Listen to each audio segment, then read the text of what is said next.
Chapter 887. After the bloody incident in South Cajou, under the strong accusations of the government and the continuous attacks of countless news media, the mainstream of the Federation Society believed that Tai Ziyuan and the silent protesters were responsible for the incident. Although there were some angry denunciations on the internet, it did not attract much attention and no one believed them. The people of the Federation did not know what really happened that day until they saw the bloody scene on the news channel. They saw the stones flying in the sky, smashing the heads of the women and the elderly, while the military police looked on indifferently from a distance. The angle of the video was very comprehensive and the time period was very long. Some of the material came from a news channel and the Golden Star documentary film studio, while some was provided by the data department of Tai Ziyuan's office. It was quite rich. Although the editing technique was a bit amateur, the choppy switching of the scenes brought a great psychological impact to the audience. The riot police of South Cajou were lining up to evacuate. The violence in the middle of the street was escalating. In the distance, a middle-aged official wearing a windbreaker was talking on the phone. There was a strange smile on his face. These were scenes that the people of the Federation had never seen before. Just like that, they jumped out of the TV screen in a raw manner. In a situation where no one was mentally prepared, they were ruthlessly smashed into their brains. The camera lens suddenly zoomed in from upstairs to the ground, aiming at a middle-aged man who was cold-bloodedly waving an iron rod in the crowd.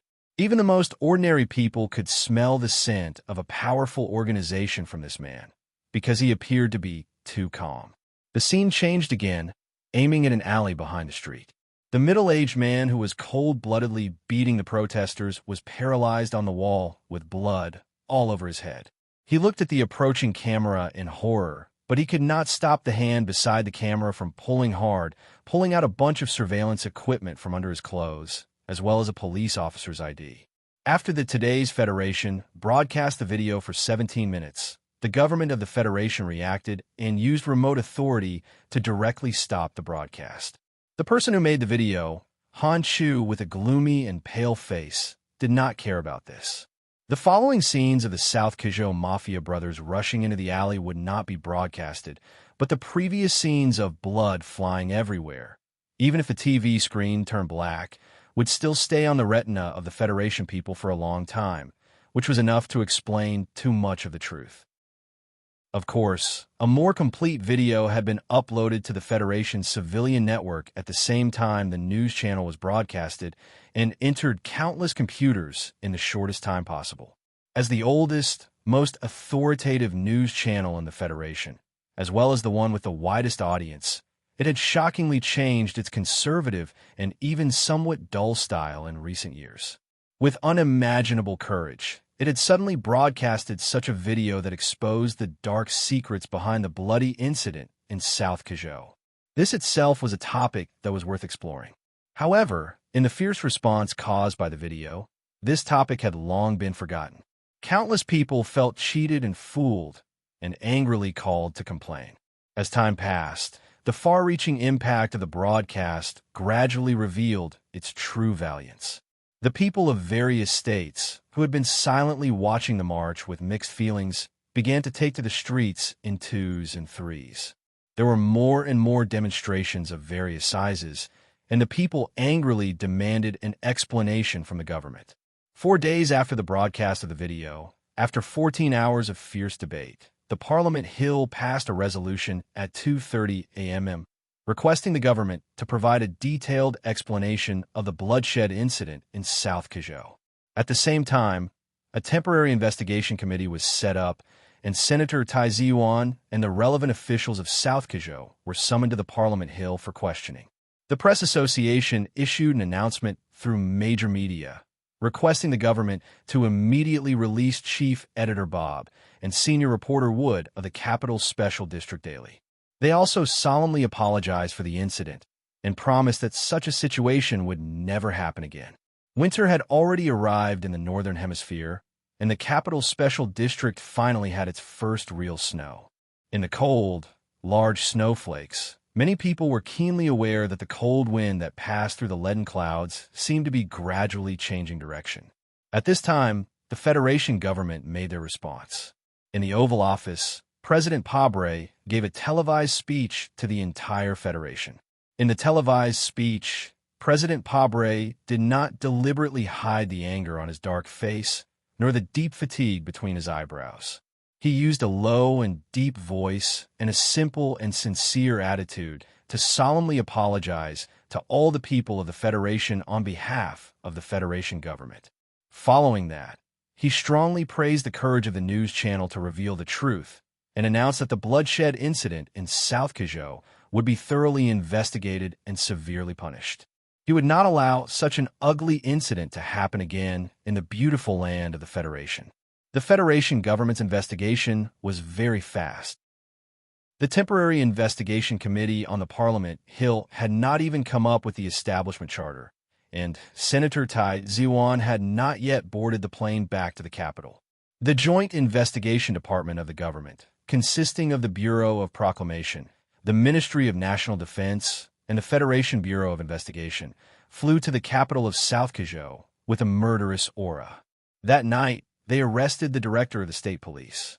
The next morning, after reading a resignation statement, the governor of South Cajou committed suicide in his luxurious office. The Federation government's investigation was very fast and tough. It was not only limited to the bloodshed incident in South Cajou. Those sharp knives had quietly woven into a net, enveloping those people in the underworld of South Cajou.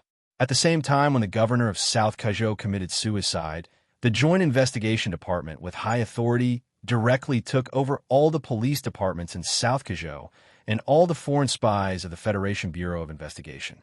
With a thunderous momentum, they swept through more than 40 streets in 13 cities in the state, silently and sternly destroying all the underworld halls in South Cajou. For this operation, the Federation government dispatched a total of more than 20,000 military and police spies, and more than 4,300 underworld members were arrested on the spot. 7 of the underworld's core members were shot dead on the spot because they resisted arrest. All the detention centers and prisons in South Cajou were instantly filled with underworld members. However, these underworld members still had indifferent expressions on their faces. The Special Forces directly under the Joint Investigation Department, under the cover of the night before dawn, raided the underworld headquarters in South Cajou 3 hours in advance. This Special Forces started 3 years ago in the pursuit of Sulu and had become more powerful over the years. All the members were from the Philadelphia Body Cultivation Gym. They were well-trained, well-equipped, and extremely powerful. And this time, they only had one target, Zhang Xiaohua. However, they did not find Zhang Xiaohua's figure at all. In the back of a container truck transporting seafood from South Cajou to the capital's special district, under a lot of frozen fish, a burly underworld leader wearing an oxygen mask sat silently with his legs crossed. He was wearing very thick clothes, and the tattoo of a big flower on the back of his neck looked particularly cold and ferocious because of the cold. On his right hand was an extremely big and fat fish with a gun hidden in its belly. The investigation must continue in depth. I sincerely hope that Parliament Hill can conduct a comprehensive re-examination of this matter. I believe that no one wants the truth of the bloodshed incident in South Cajou to be annihilated with the suicide of that coward. President Pabre, who was tired but still had a determined gaze, stared at the camera of the news channel, facing all the Federation citizens on the other side of the camera, and facing the enemies hidden in the dark. He calmly said in a low voice, "Whether the voters believe it or not, whether this statement is naive or childish, I am willing to swear on my father's character again. Before the bloodshed incident in South Cajou, I and the staff directly under the president's residence had never heard of the situation and had nothing to do with this incident. This is the promise of the Federation President Pabre, whom you elected." Lin Banshan quietly looked at the TV screen and shook his head. He was too lazy to make any negative comments about the Federation president who swore on his father's character on the TV. He stood up, took the windbreaker from his secretary, and put on his shoulders. He silently walked out of the Lin Yuan and then saw the Federation Investigation Bureau officers who had come to arrest him at the entrance of the Lin Yuan. a cold anti-riot armored vehicle, and more than a dozen secret agents in black suits. Lin Banshan frowned slightly. He didn't know if he should think that the government valued him, or that they were underestimating his strength. Government employees are paid, not soldiers, so I suggest that you don't risk your lives. After a moment of silence, Lin Banshan made a rare suggestion, as if he was giving the most authoritative commentary to his suggestion or threat. A gunshot rang out in the forest in the distance of the Lin Yuan. The gunshot was gentle and even delicate, but the armor of the anti-riot vehicle blocking the entrance of the Lin Yuan was torn apart by the bullet like a piece of paper, and a cloud of white smoke burst out. The agents of the Federation government were pale. They couldn't imagine this scene at all. Although Lin Banshan had made a name for himself in the Federation more than a decade ago, no one believed that this underworld emperor dared to go to war with the Federation government, and that he actually had such a terrifying long-range weapon in his hands. With a bang, the black umbrella opened. Lin Banshan slowly walked out of the Lin Yuan under the protection of more than 40 armed bodyguards. He didn't even look at the government officials. After he got into the car, he made a call. "I'm not Su Lo. I'm not interested in going to war with the Federation government, but they want to invite me back to the Bureau for tea without any reason. Moreover, it's a low-level place like the Federation Investigation Bureau. I feel humiliated. If it was your bureau, maybe I'd be interested." "Old Shui, I'm not familiar with Zhong Laohu, so I don't care how Tai Ziwan and Mad Manly will deal with you in the future, but between me and the president, you have to remain neutral. I'll be going back to the countryside to stay for a few days. If the government wants to find me, you know what to do." The director of the Bureau of Proclamation on the other end of the phone said something, but Lin Banshan patiently waited for him to finish. He said in an unquestionable tone, "If you want to find me, then I'll go to the Bureau of Proclamation to find you." Chapter 888. In this world, there might be people who dared to threaten the president of the Federation, but how many dared to threaten the director of the Bureau of Proclamation? Chui Jiadong? That square building represented the glory of the Charter. It was as mysterious and boundless as the sea of stars, but it was not within the scope of Lin Banshan's consideration. Not many people knew that he had been working for the Bureau of Proclamation ever since he betrayed his family when he was young. He was even the most promising successor of old Director Tai, but he did not like that strange building. Just like how not many people knew that the Federation only had 2 ACWs. One was in the hands of Shi Qinghai, who had displayed countless brilliance. He had blasted the Golden Foundation building in the Red Leaves and killed Vice President Byron under the stone steps of the Parliament Hill. Now that big gun was in the hands of the Federation's former enemy commander-in-chief, Du Shaoqing, while the other ACW had always been in the hands of Lin Banshan. It had been silent for many years until now. Outside the window, the snowflakes slowly drifted back, making the white mountain even more blurred and difficult to see. Lin Banshan calmly looked at the scenery outside the window and thought of the battle outside the Lin Yuan gate. He could not help but shrug his shoulders in self-mockery. The lady behind Macho's back mountain had privately evaluated him. If he was born in a chaotic world, he could be an ambitious and ruthless person. Now that the Federation was in chaos, the official residence and the Parliament Hill, these solemn and sacred places, had begun to use the words by hook or by crook. This was the beginning of a chaotic world. The ambitious and ruthless Lin Banshan had been lurking in the wilderness for many years in the dark foreign land. He seemed to be extremely far away from the peak of power in this world. However, with a casual wave of his hand, the cold wind blew and the snow clouds moved chaotically. Just like at this moment, his shoulders were as steep as a mountain, giving the feeling that the cliff was about to collapse. Arrogant people had their own reasons and qualifications to be arrogant. Those who could be called ambitious and ruthless naturally had the bloody facts of the past as irrefutable evidence.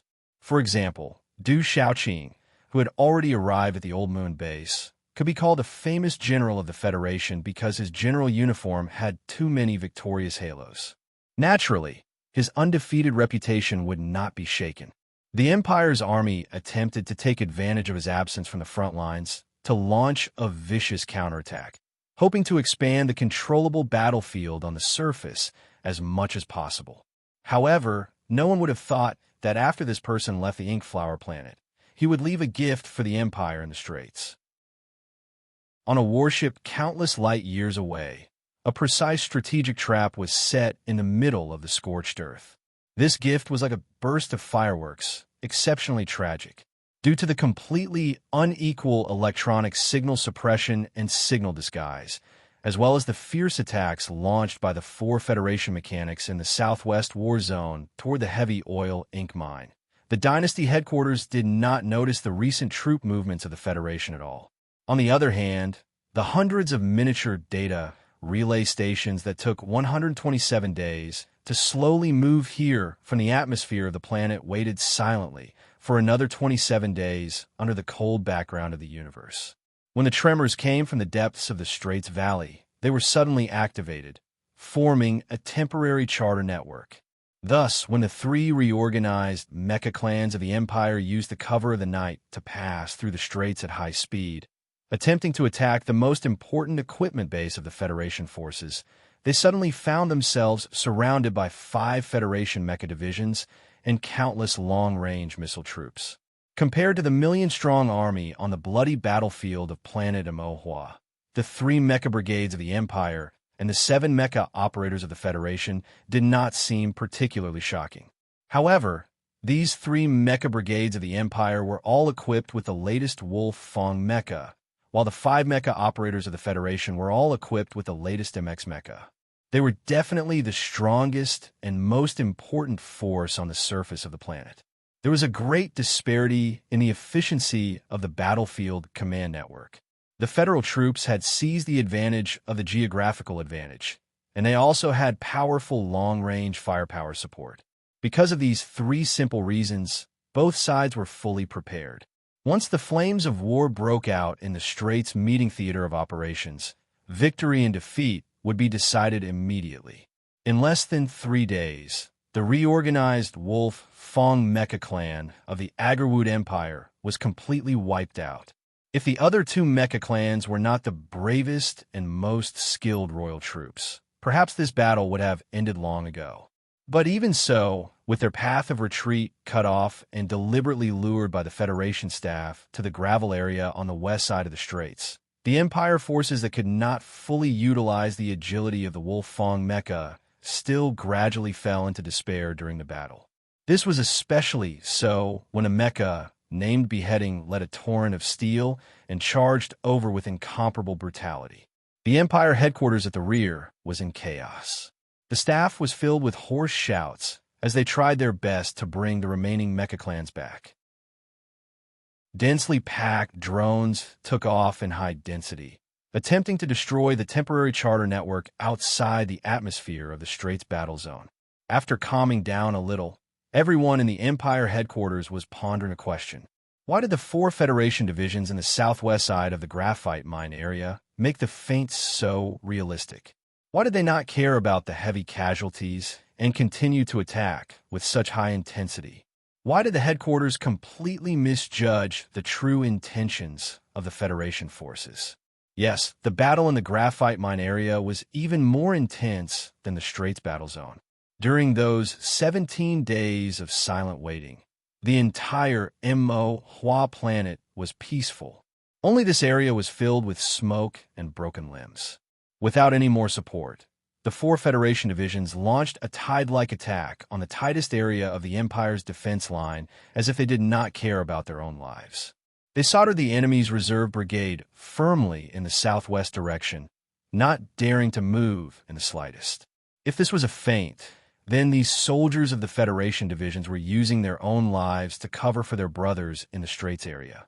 They were using suicidal attacks to confuse the enemy. These were all the arrangements made by Du Shaoqing before he left Emohua planet. In reality, in the military order, he did not mention anything about feints at all. He simply requested that the troops must take down the graphite mine in the southwest direction at all costs. The Federation forces in the southwest didn't even know that this was a feint, so how would the Empire know?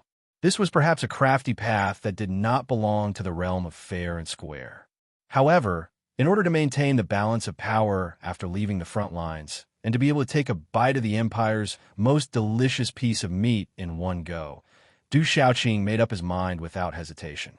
After the battle, when he saw the forest-like tombstones of the Southwest troops, perhaps he would take off his hat to mourn, but his expression would definitely be as cold as before, like an emotionless ice sculpture, and he would not regret it. Because this was war, because the two divisions with the heaviest casualties were both from the 3rd Military Region. The 3rd Division and the 11th Division were Du Shaoqing's closest troops other than the Iron 7th Division. It was at such a moment that the black spaceship, which looked like a pile of metal garbage, arrived at the outskirts of Emohua Planet. It quietly stopped behind an asteroid belt, avoiding the detection of the military satellites of both the Empire and the Federation. Philip used 7 seconds to successfully infiltrate, or rather, he returned to the Federation, this piece of the glory of the Charter that had been cut off.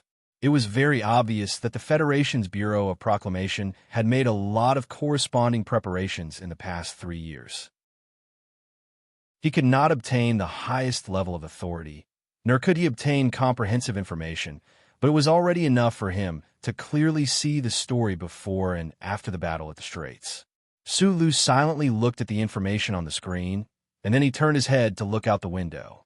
Looking at the flames that lit up from time to time in that half of Emohua Planet's night sky, he could not help but slightly narrow his eyes, once again confirming that he would never become a truly powerful soldier like Du Shaoqing in this lifetime.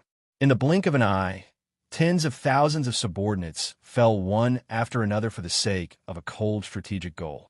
He could not face it calmly. They were both determined, but there was a difference between inside and outside. Only a truly ambitious and ruthless character could be like this. Every qualified battlefield commander was an ambitious and ruthless character. Chapter 889. Planet Emohua Planet, Mart City, where the Empire headquarters was located. All the civilians within a 70 kilometers radius had been chased away to the flatlands further back. The buildings around the streets still had the burnt marks left behind by the Federation's airstrikes. The buildings that were rich in ultra-hard graphite fibers were strong and stubborn and refused to fall. The bullet holes in the walls formed many walkways, and the Empire's soldiers in dark military uniforms walked through them with serious expressions. They did not find the joy of playing hide-and-seek in their childhood. On the other end of the road, full of bullet holes, under the protection or surveillance of a few Empire scouts, a young man wearing a hooded tracksuit walked over silently. The tracksuit was very ordinary, and it was covered with the unique red soil of the suburbs. However, it attracted countless curious gazes from the soldiers who were resting or walking between the broken walls. It should be known that in this city where only soldiers were left, it was very rare to see such civilian attire. The streets in the northern suburbs of Mart City gradually sloped down, following the sinking terrain and slowly entering a heavily guarded fortification. 3 Empire scouts handed the hooded man to the military police, who saluted the man and then politely invited him into the fortification. After entering the Empire's frontline headquarters, the high-ranking officers inside knew more than the soldiers in the city. They could vaguely guess the identity of this man. Although no one dared to kneel down and greet him, both the generals and the lieutenants made way for him, respectfully waiting at the side with their heads lowered. Pushing open the dark alloy door in the deepest part of the headquarters, Sula nodded slightly to express his gratitude to the military police beside him. He walked in, then turned around and closed the door. The heavy and cold feeling coming from the alloy door allowed him to confirm in a very short time that this seemingly ordinary office could definitely be as stable as a mountain under the concentrated attacks of the main cannons of the Federation's battleships. Countless documents were piled up on the desk, like countless mountains of rocks that were about to collapse. On the side, 2 of the Empire's most advanced workstations were flashing with data, reflecting a strange feeling in the dark room. The person behind the pile of documents heard the sound of the door closing and slowly raised his head. Huai Chaoshi rubbed her tired forehead, looked at Su Lu, and said, "Although I am very willing to see you, you should be very clear about the situation on Mo Hua planet. The last mecha team in the Straits battle zone is fighting alone. My most urgent task now is to think of a way to save them. I'm sorry to disturb you under such circumstances," Su Lu said, "but I need some information now. Without your signature, no one in the military will agree to my request, even though I have that electronic ID chip. Of course, I know you're not here to fight for the Empire." Huai Chaoshi turned and walked to the coffee machine in the corner of the room. She poured 2 cups of coffee and put them in the narrow corner of the mountain of documents. She looked at him and said with slight mockery, "What information do you want?" "The team you sent to the Southwest Graphite Mine was ambushed by the federal forces many days ago. That team was under your direct command. They must have a very important mission in the Southwest Graphite Mine. I want to know the return route of this team and the exact location of the ambush." Huai Chaoshi tapped the coffee on the table with her index finger and motioned for him to help himself. She asked, "I remember you said in Mulberry Town that you wouldn't come to Mo Hua planet, so your arrival surprised me. What I want to know now is what relationship my direct guard has with you. I don't know if you still remember, Paul. When I was escaping from Empire, I lived in his house for more than half a year. Now he's an ordinary officer in the Royal Guards and has been on the list of missing persons. According to the information I found, he should have disappeared in that ambush." After a slight pause, he continued, "There were many soldiers and soldiers who died in that ambush, and the bodies have been counted, but there was no sign of him. Then he was either captured by the federal forces or lost in that war zone. Sales City. I'll have someone bring you the specific information." Huai Chaoshi gave the answer directly, then dialed a phone number and said a few words.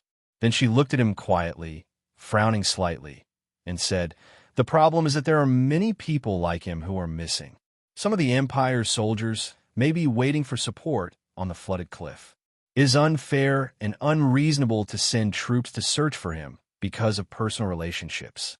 It is indeed unfair for a field commander or superior to risk more deaths to save a soldier who may have died long ago, but I am not his superior." Su Lu replied, "My idea is very simple. If he is still alive, I want to take him back and bring him to Annie, and I don't need your troops to help me find me. The information of Sale City will take some time." Huai Chaoshi motioned for him to sit down, still frowning, and said, "I heard that you have met with Father, so don't you understand that as long as you are willing, all the troops in the left Sky Star region are yours?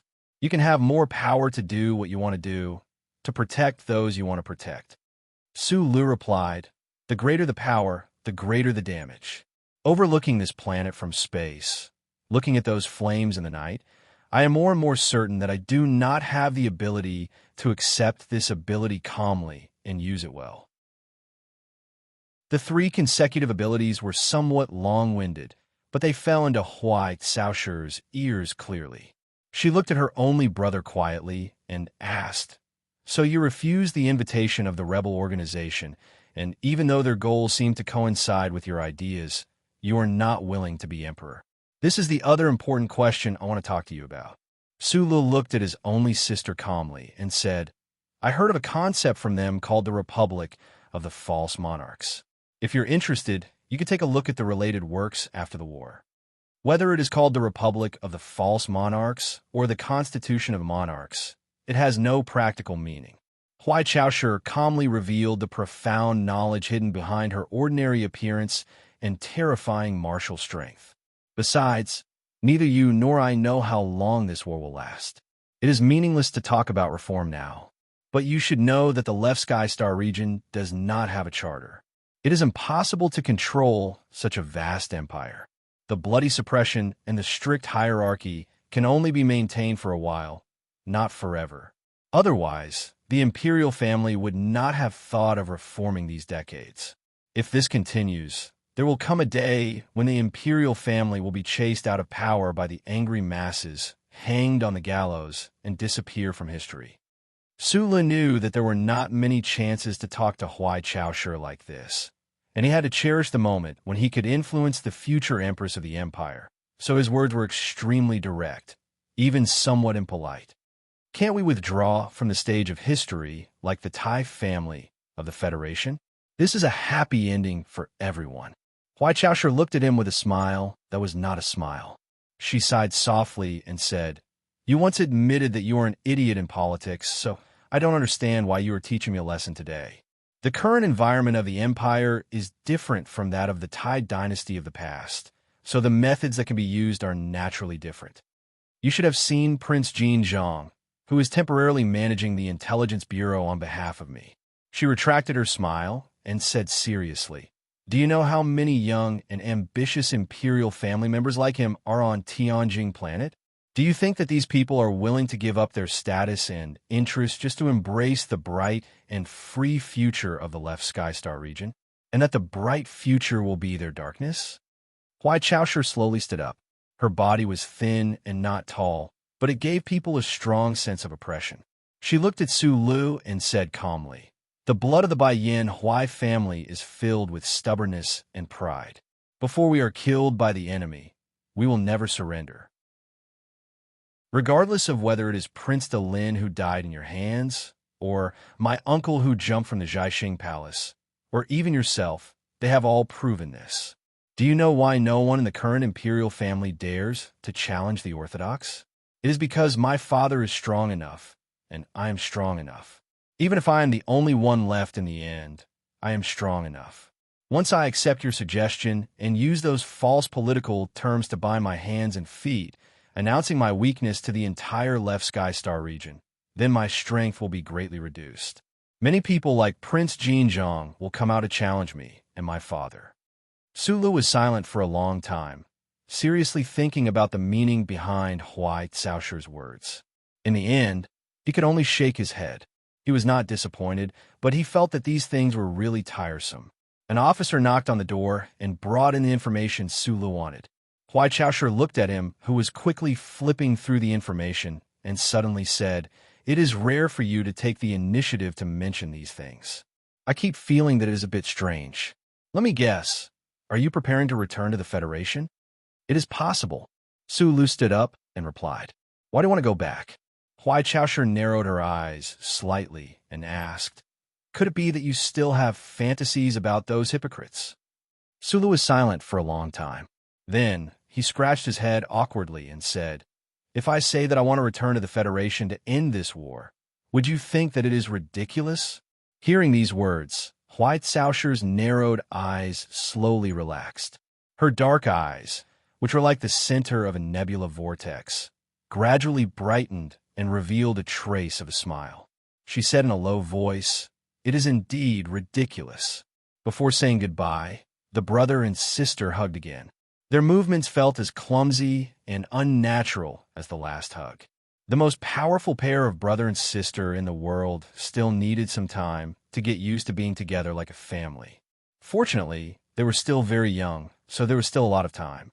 It was the beautiful season of early autumn, when the air was clear and the red leaves were everywhere. However, the lead-like heavy clouds in the sky squeezed out snow. The snowflakes were stained with smoke and dust that floated everywhere. The edges of the snowflakes were gray and black, extremely ugly. The forward base of the Federation forces on planet Mo Hua was shrouded in this strange snowflakes. They had just won a great battle, and the battle zone in the Straits was still constantly sending in news of victory. However, the soldiers were already so tired and numb that they no longer had the stamina or the mood to have a snowball fight.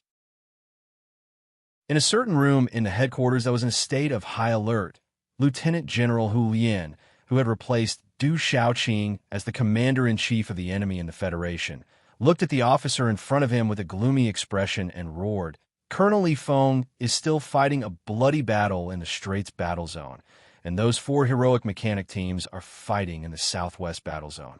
At a time like this, you actually have the face and guts to command a portion of the troops to rescue one of your teams." He lay suppressed the anger in his heart and pleaded, "Commander, my NTR team has been lost in the enemy zone for almost 2 months. If we don't think of a way to rescue them, they will be finished." Chapter 890. It's over? What's over? Lieutenant General Hu Lian looked into He Lei's eyes and reprimanded coldly, Every moment, our comrades are dying on this planet. Did they wail that they were done for before they died? Are you trying to tell me that the lives of the bandits under your command are more precious than the lives of the soldiers of other units? Elaine naturally did not dare to say such a thing, but his concern for his subordinates still tugged at his sharp brows, making him feel extremely pained. The NTR unit was a special organization among the Federation's most elite divisions. They were all made up of the most outstanding and brave officers and men who had seriously violated military orders. This kind of unit needed to play an extremely complicated role on the battlefield.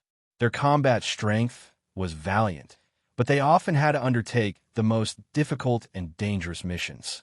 In the dark culture of the military camp, they had always been considered not just a suicide squad, but a suicide squad. Hele was now the acting commander of the new 17th Division. 2 months ago, the NTR unit under his command had received a top-secret mission from the General Staff to secretly infiltrate the graphite mine in the southwest. They were in charge of eliminating the information team sent there by the Imperial Command. After that, the situation suddenly changed. The Southwest War Zone became a sea of fire, and the Battle of the Straits officially began.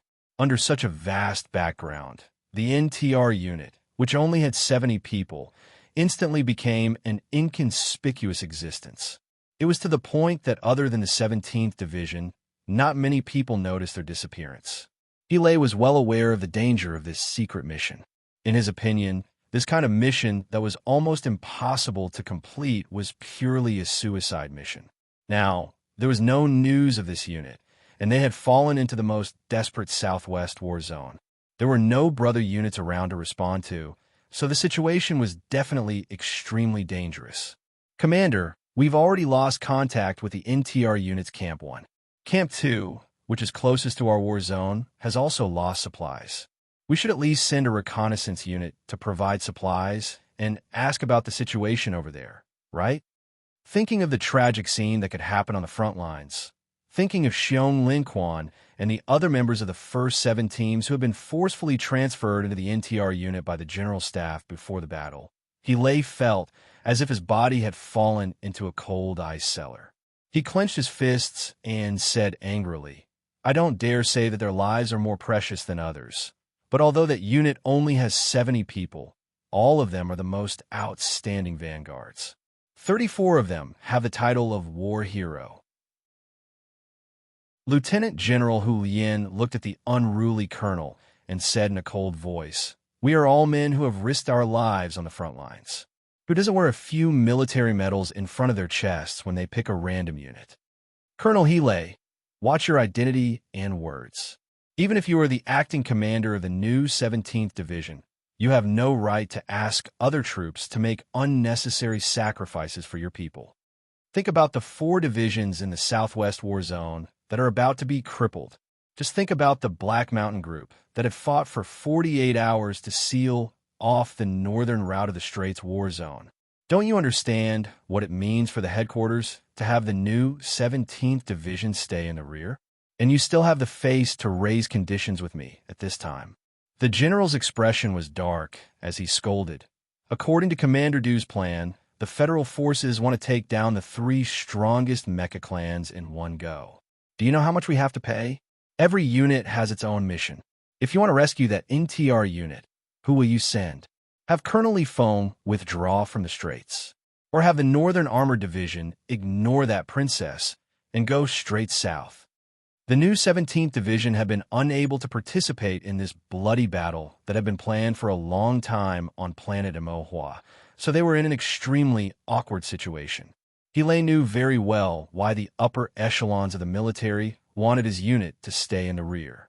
That was because the new 17th Division carried the unparalleled glory of war god Li Pifu, and the federal military did not want this unit to suffer too many losses in such a bloody and cruel battle. However, it was precisely this kind of consideration that made Hele and the entire new 17th Division feel an unprecedented humiliation. At this moment, when he heard the commander's merciless scolding, his weathered face instantly turned red, and he replied loudly, We don't need the support of our brother's troops. We will go ourselves. The 17th Division is yours?" General Hu Yin suddenly raised his voice, pointing angrily at the other's nose and roaring, "That is the Federation's unit. If you don't want to teach me how to command, then get the hell out of here." Just like the strange gray-black snow above the forward operating base, the atmosphere in the Federation headquarters was also very strange. Lieutenant General Hu Yin, who had celebrated his 40th birthday on planet S 3-4 months ago, looked at the two nameless trees outside the window with an expressionless face. Looking at the falling snow between the leaves, his brows were deeply furrowed, and no one knew what he was thinking. The fact that the Federation government could ignore Du Shaoqing's strong opposition and choose this young general to take over the position of the frontline commander-in-chief was naturally after careful consideration. Lieutenant General Hu Yin had graduated from the 1st Military Academy and had commanded several beautiful local battles in the Westwoods Border and Left Sky Starfield, especially the jump battle on Planet Yellow Disaster. As the Deputy Chief of Staff at the time, he had designed a 3-star defense strategy, which played an extremely crucial role in sniping the Empire's field forces. In the eyes of many people, this person was the Federation military's most proficient general after General Yichang Tian, and was very suitable for the current situation on planet Amohua. Such an excellent general would naturally not be as contemptuous as Du Shaoqing had said, and would only praise the president and help Li Jiedu place his trusted aides on the front line. The bloody battle on planet Amohua in the past 2 months was enough to prove his strong execution ability. Unfortunately, he was executing the strategic plan left behind by Du Shaoqing. If one wanted to talk about merits or leave a smile on the history books, it would not be his turn. General Hu Yin looked at the strangely straight trees outside the window and the strange gray-black snow between the trees. A strange smile mixed with self-mockery and coldness appeared on his lips. According to the information sent back from the front line, the battle at the Straits had already been decided. No matter how the Empire's Wolf Fong Mech Brigade struggled, they would be completely annihilated in the end. Hu Yin firmly believed that the princess would definitely not dare to ignore the reinforcements he had placed at the front line of the Hongduan Mountains. He had even started to think about how he should ask for credit for his teacher's son after the battle. The battle between the 4 mechanicals in the Southwest War Zone was extremely intense. The thousands of square kilometers of graphite mining towns were said to have been turned into countless piles of rubble under the terrifying firepower of both sides. Hu Yin did not care about that side. The General Staff Department had already drawn up a plan of gradual retreat. As the Commander-in-Chief, he would welcome the return of those heroic troops in the most professional manner, but he would not have any emotional fluctuations, because those were all Du Shaoqing's direct troops.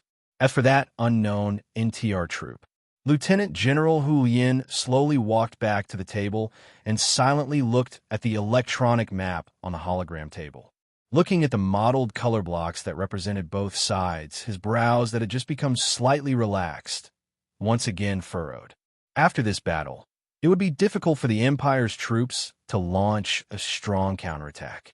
On the contrary, in order to deal with the Federal Forces' backup plan, the other side could only gradually retreat to the northern plains. Under the circumstances where the Federal Forces did not receive a clear order from the rear, they would also choose a conservative defensive posture. After struggling and groaning in the midst of slaughter and blood for 3 whole years, the Mo Hua planet was about to welcome an extremely rare and precious opportunity to take a breather. In the following 6 months of peace, as the Commander-in-Chief of the Classic Academy, Hu Yin felt that his most urgent task was to restore the morale of the troops. "I don't have the tolerance of Commander Shaoqing. My troops can't tolerate any bandits without a sense of discipline. Their existence is a disgrace to the federal military, but the necessary support still needs to be there. Tomorrow, the General Staff will send a reconnaissance team based on Colonel Helay's proposal." In a dark corner of the office stood a middle-aged man in a dark green military uniform. Although he had been maintaining absolute silence, his arms were unconsciously twisting from time to time. As a high-ranking official of the Bureau of Proclamation, he was clearly not used to the sense of restraint of the military uniform. His name was Barry, the highest-ranking official sent to the front lines by the Federation government's Joint Investigation Department. When Du Shaoqing was ordered to return to the capital ring, the biggest obstacle for the secret department to enter the front lines no longer existed. Thus, he and his subordinates followed General Hu Lian's battleship to the Mo Hua planet. Lack of a sense of discipline is a very serious problem. Barry rubbed his shoulder, the small eye tattoo on his left upper arm appearing particularly sinister. However, his tone was very gentle. The more serious problem is that the NTR unit has more than 20 former members of the Nutshell Company's 7th team. They were mercenaries and have committed numerous crimes in the past. Their loyalty to the Federation is very questionable. I don't agree with your opinion, General Hu Lian said calmly, as if he was reciting a book. Barry smiled slightly, knowing that the general would not express his opinion on this matter. He continued speaking softly. Their relationship with that Empire person is too deep. No one knows if they have still been in contact in these past 3 years. More importantly, according to the information from the Empire's underground resistance organization, that Empire person has already left the Tianjing planet. His target should be our planet. He raised his head, looked at the general, and said softly, "What did he come to the Mo Hua planet for? Why has there been no news from that NTR unit for so many days? Did they meet up? What did they say when they met? What do they want to do?" "Sir General, I believe that this matter is extremely worthy of our vigilance. We should immediately begin investigating." The general pondered for a moment, or perhaps it could be said that he was not even thinking and was only pretending to be thinking.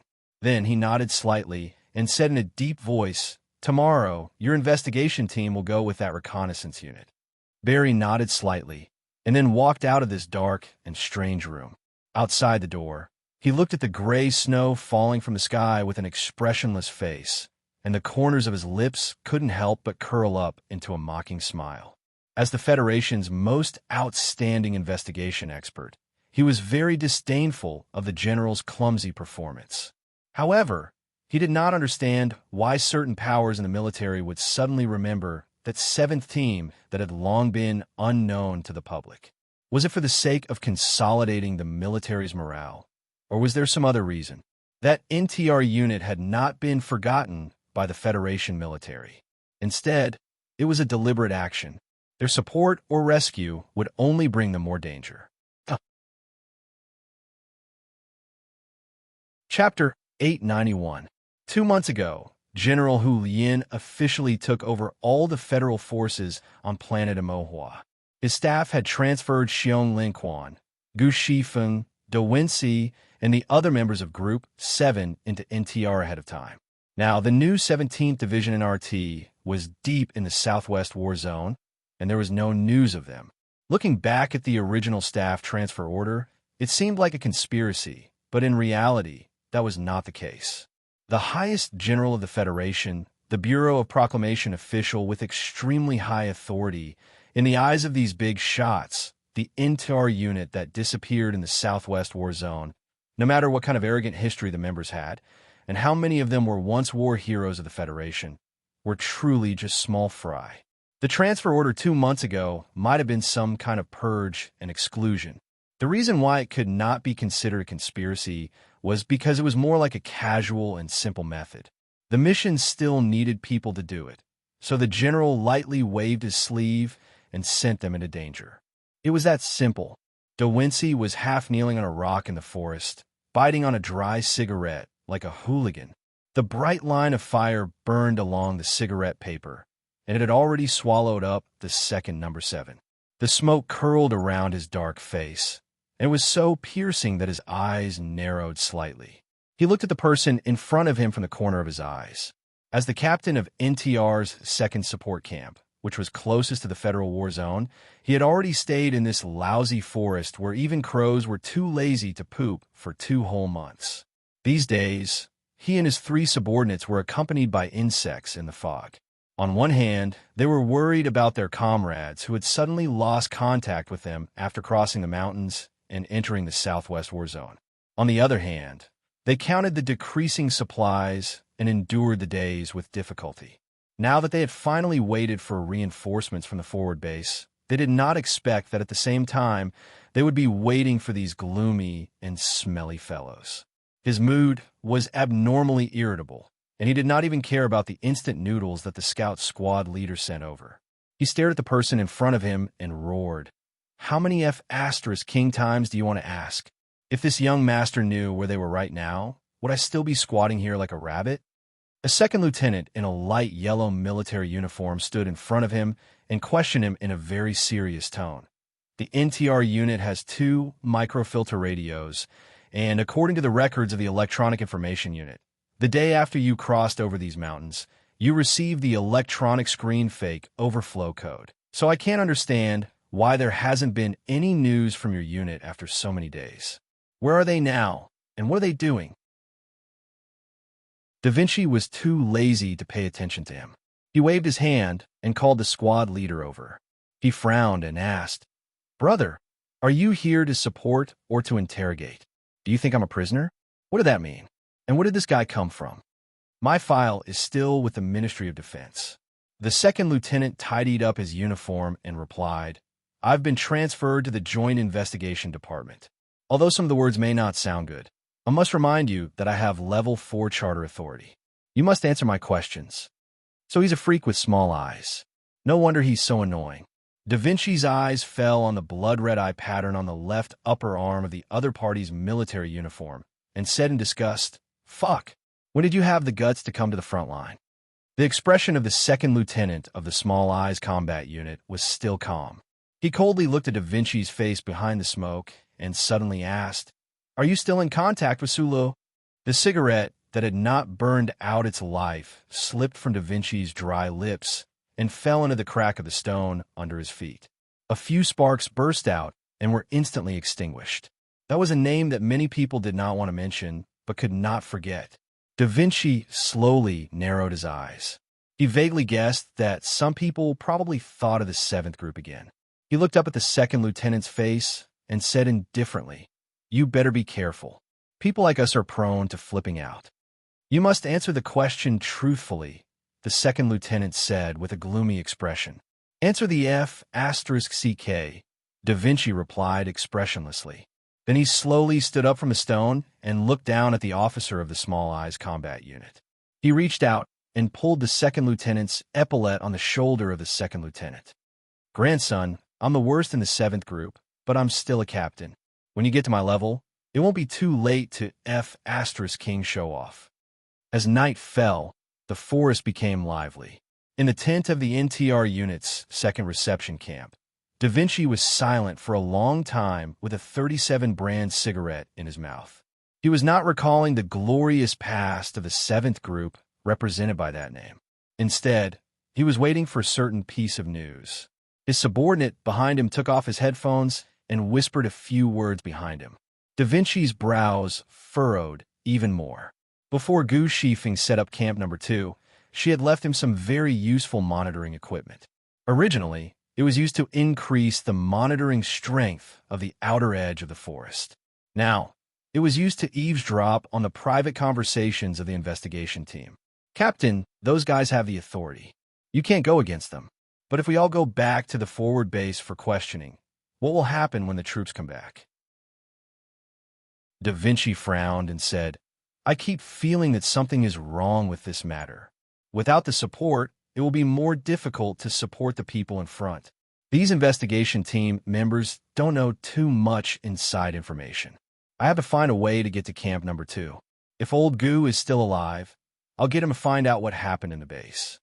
He looked at his subordinates in the tent and said calmly after a pause, "Tomorrow, you guys go back with the investigation team.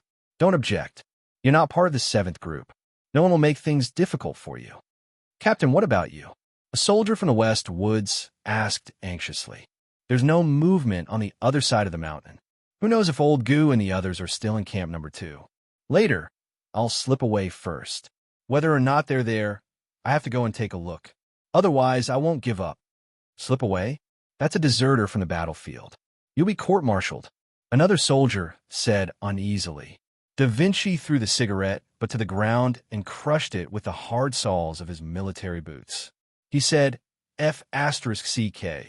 I'd rather be killed as a deserter than go to prison. The seventh group, who had been in the mercenary world of the Nutshell Company for a long time, had followed Magnolia to commit murder and arson, and had followed Sulu to do countless fierce deeds such as raiding Charter Square. They had fought bravely and skillfully on the battlefield against the Empire, and had also been tainted with Professor Yu Chunghai's undisciplined and tough character. This was a group of strange existences in the army. Whether it was the oldest group members or the latecomers like Da Vinci, they seemed to never have the words such as a sense of discipline and soldier's honor in their minds. It had to be admitted that this style was not suitable for any situation, at least in a frontal battlefield where a sense of discipline and obedience was required. It was not wrong for the Du Shaoqing of the past and the current Hu Yin to regard them as a group of bandits. Because he didn't want to be interrogated endlessly, because he didn't want to lose face in the Black Prison, and because he was worried about his brothers and comrades who had disappeared in the Southwest Theater of Operations, Da Vinci decided to slip away secretly without hesitation. However, it was his decision that led to a series of subsequent events.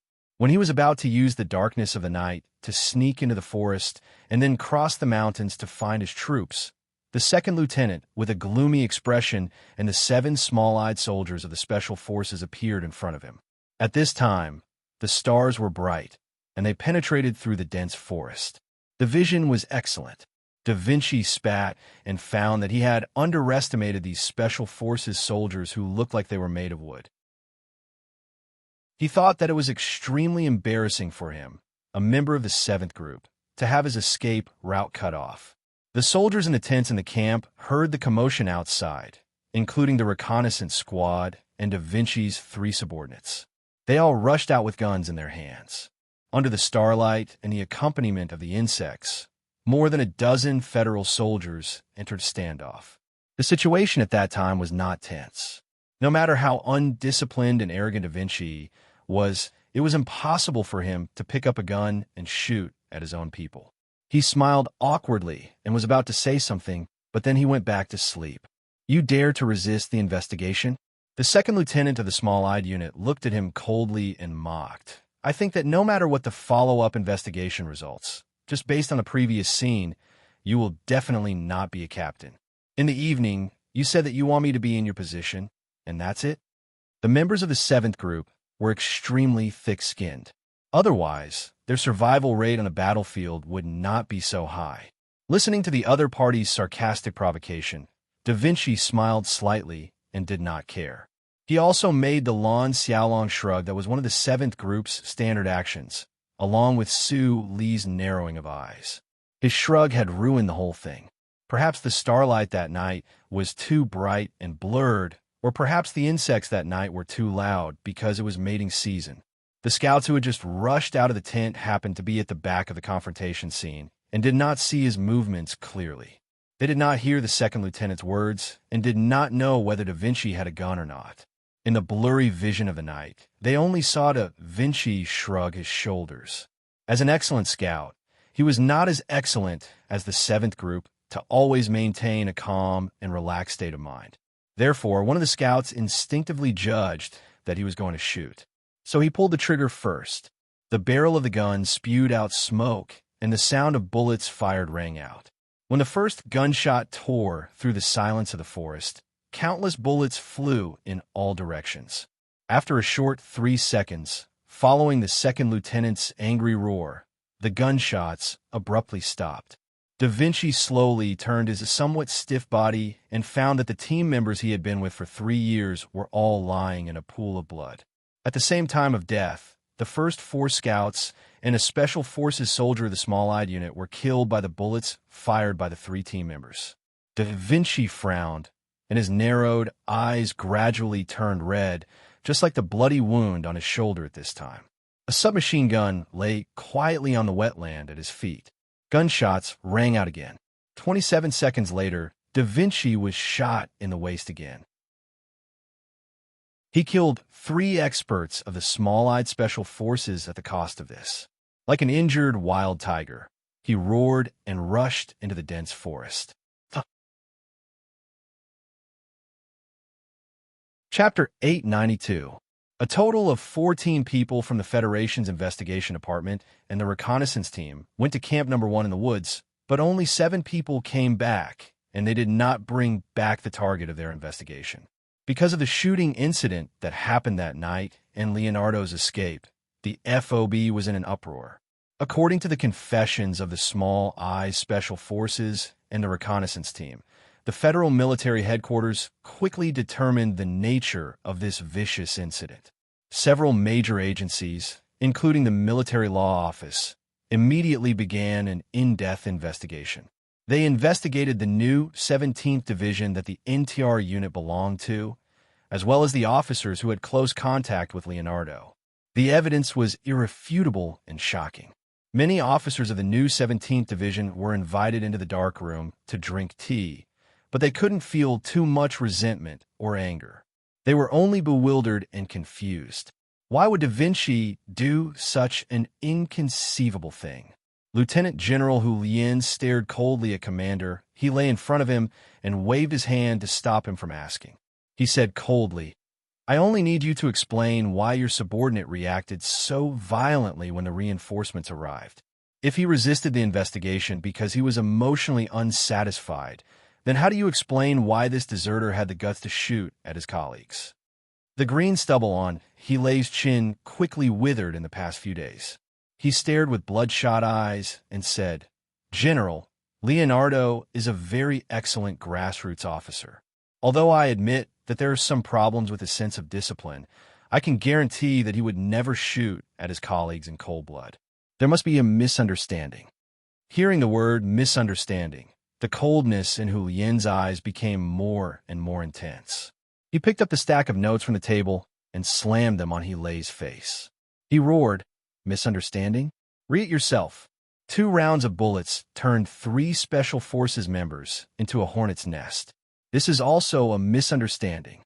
The director of the Bureau of Proclamation, Bailey, had been quietly standing in the corner, watching the officers who came into the General Staff Department to plead for mercy. He watched Hu Lien curse everyone as shit. At this time, he suddenly walked over and took out a tiny chip from his jacket pocket.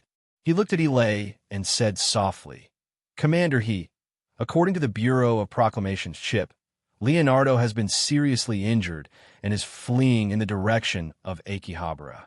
According to the investigation team's judgment, he is preparing to defect to the Empire's side." Hilei was furious. He grabbed Director Bailey's collar and roared, "F***CK, your defection. If it weren't for you bastards messing around, how would this have happened to my troops? If he isn't a traitor, why is this deserter heading towards Akihabara?" Lieutenant General Hu Lien pushed the tracking chip in front of Hilei and said expressionlessly, "Actually, the so-called roadmap is not the key. The moment he dared to shoot at his comrades, he was already a traitor." The tired Hilei narrowed his eyes and rubbed them. He did not know what to say or how to defend his subordinates. He only felt that everywhere he looked, there was dry and hard excrement. They would rather raise their guns and resist than come back for investigation. It seems that there is indeed something wrong with that NTR unit.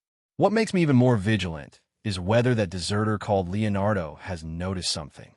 The Bureau of Proclamation's positioning system can only cover an area of 20 kilometers to the east of the forest. After crossing that mountain range, there is no signal feedback. We believe that he is heading towards Akihabara, which is close to the Empire's war zone, but it is also possible that he is heading west along the foothills. Director Bailey tugged at the overly tight military uniform of the Small Eyes Department. He frowned and pointed at a certain spot on the electronic map. If NTR Unit's Camp Number 1 has not been destroyed, it should be in this valley.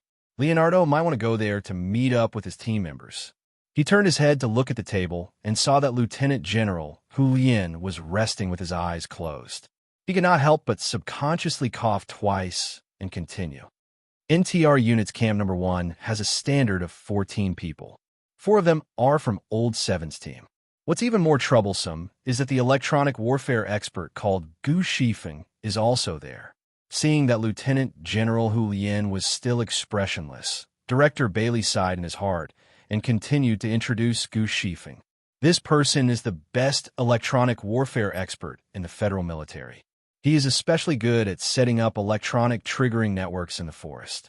Back then, when the Iron 7th Division arrested him in the capital's Ministry of Finance, he had just completed the device to blow up the entire building. Commander Yu Chenghai did his best to protect him, but then he was demoted and sent to the kitchen. However, this person's ability is not to be underestimated. Hearing this, Lieutenant General Hu Lien finally opened his eyes slowly and said with an expressionless face, "Even if he is the most powerful terrorist, what use is he on the battlefield?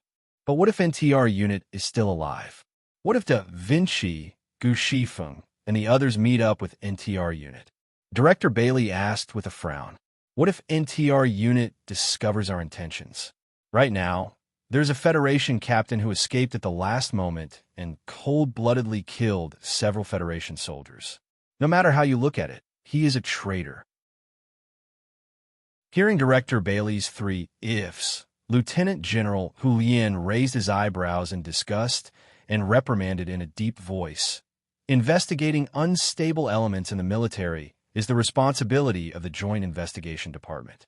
Hunting down deserters is also part of your job. The General Staff Department will not care about this matter." Intentions? What intentions? Director Bailey opened his mouth slightly and spread his hands. He wanted to say something, but he did not know what to say. Where it began is where it will end. Lieutenant General Hu Lien stood up and looked at him as he reprimanded without any trace of politeness. "The trouble you caused must be resolved as soon as possible. No matter how you explain it, in everyone's eyes, it can only be that Small Eyes is targeting NTR unit, or rather, targeting Old 7. Isn't this a conspiracy? The truth is not important, but I can tell you for sure that many people in the Army will think that this is a conspiracy of the Federation's investigation department. You guys with ugly blood eyes painted on your arms." Lieutenant General Hu Lien patted Director Bailey's collapsed right shoulder and said calmly, "Since it's a conspiracy, it can't be exposed. Since it has started, it must end quickly. 500 people from Small Eye Special Forces came this time to patrol the Southwest War Zone. Maybe you can find your wanted targets. If you're lucky, you might even encounter that NTR team." Hearing this, Director Bailey could no longer keep calm. Although he was the most professional investigator and had the high-level authority that gave him the qualifications to look at everything indifferently, seeing the biggest scapegoat on the front line being smashed like this, if he did not try to struggle, he would only end up with his head broken and bleeding. "Commander, my department is only in charge of investigation, not combat." He looked at the general's expressionless face and knew that this alone would not be able to convince the highest commander on the front line. He undid the collar button that made it almost impossible for him to breathe, and, after a few nervous gasps, he said, "And how do we make NTR units shut up? If they have already died under the guns of the Empire, then it doesn't matter, but what if they are still alive? Dongfang Yu is in that NTR unit. Although he is no longer the commander of Iron 7 Division, who in a unit doesn't know that he is Shaoqing's hardcore supporter? How do we explain this to Du Shaoqing?" He tried to use that name to make the other party wary, but unexpectedly, General Hu Lien turned to look at him coldly and said, "As the commander-in-chief of the Federation's frontline enemy, I only need to answer to Chairman Li Jiedu. As for how General Du Shaoqing thinks about the problem, I don't need to care and I don't care." Director Bailey was silent for a long time, the faint light in his eyes gradually turning into the usual indifference. He didn't need to clench his teeth. He only needed to weigh the pros and cons. Lieutenant General Hu Lien was the most loyal follower of Li Jiedu, chairman of the Federation's Joint Staff Committee. Due to some abnormal fanaticism, he secretly decided to clean up the new 17th Division.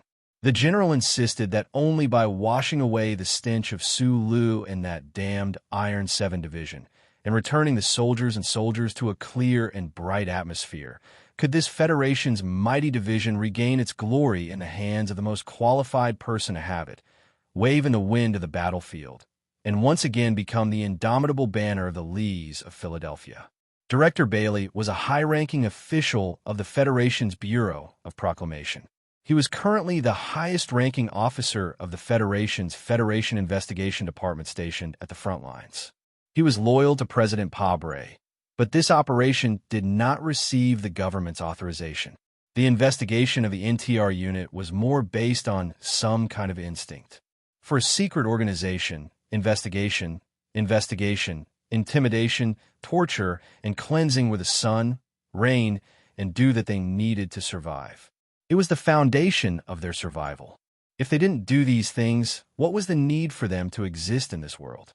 The target of this operation was a fugitive, a camp that might have already been destroyed, and an NTR unit with only 70 people who should have all died. This was really just a small matter. Lieutenant General Hu Yin and Director Bailey were actually very intelligent people. Otherwise, they wouldn't have been able to occupy such an important position of power. However, when they tried to enter a field that they weren't good at, a general who didn't play with sand tables wanted to play with political methods. An official of the Bureau of Proclamation didn't play with the data sequence on the workbench and stared blankly at the charter network. Instead, he tried to weigh the pros and cons like a businessman. This could only be described as stupid. A small matter was about to evolve into a huge matter. Moreover, at this very moment, none of the people involved on planet Hua could predict how far this matter would ultimately go. Da Vinci was struggling to escape while covering his bloody stomach in the forest. Gu Shifeng was using the morning light to read the cooking program for white meat in Camp Number 1. The Federation squad, covered in dust, drilled out of a hole in the ground. They narrowed their eyes at the unfamiliar sunlight of Sail City and aimed their black gun barrels at 2 Empire prisoners who were carrying a stretcher. Under a certain building, a weak Empire elder was comforting his crying granddaughter. At the end of a secluded alley, a few stray dogs were greedily fighting over broken human corpses. A few blocks away, a small-eyed man wearing tattered clothes carried a heavy backpack. He silently and vigilantly moved through the city riddled with holes, searching for his target. People didn't know how the story would develop, how fate would arrange the meeting, what kind of choices they would face after the meeting, and what kind of changes these choices would bring to this world. Chapter 893. All the resources would become military resources during wartime. Hua planet was rich in high-strength graphite ores, which was the resource that was most urgently needed during the war. Therefore, when the war started, the Southwest mining area naturally became the Southwest War Zone.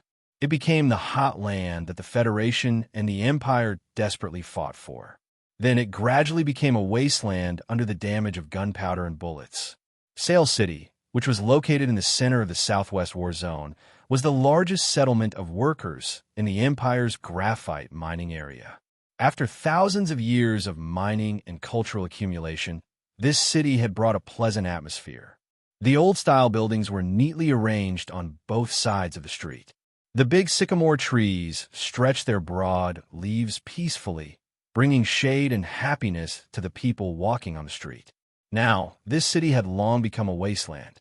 The stubborn sycamore trees were neatly cut down by the army and fell on the street as a barrier. The old-style buildings were painted black, their front teeth were broken, and they were on the verge of collapsing. There was no beauty to speak of. The fierce battle lasted for 3 years. The gunshots seemed to have echoed in this city for 3 years without stopping for a moment.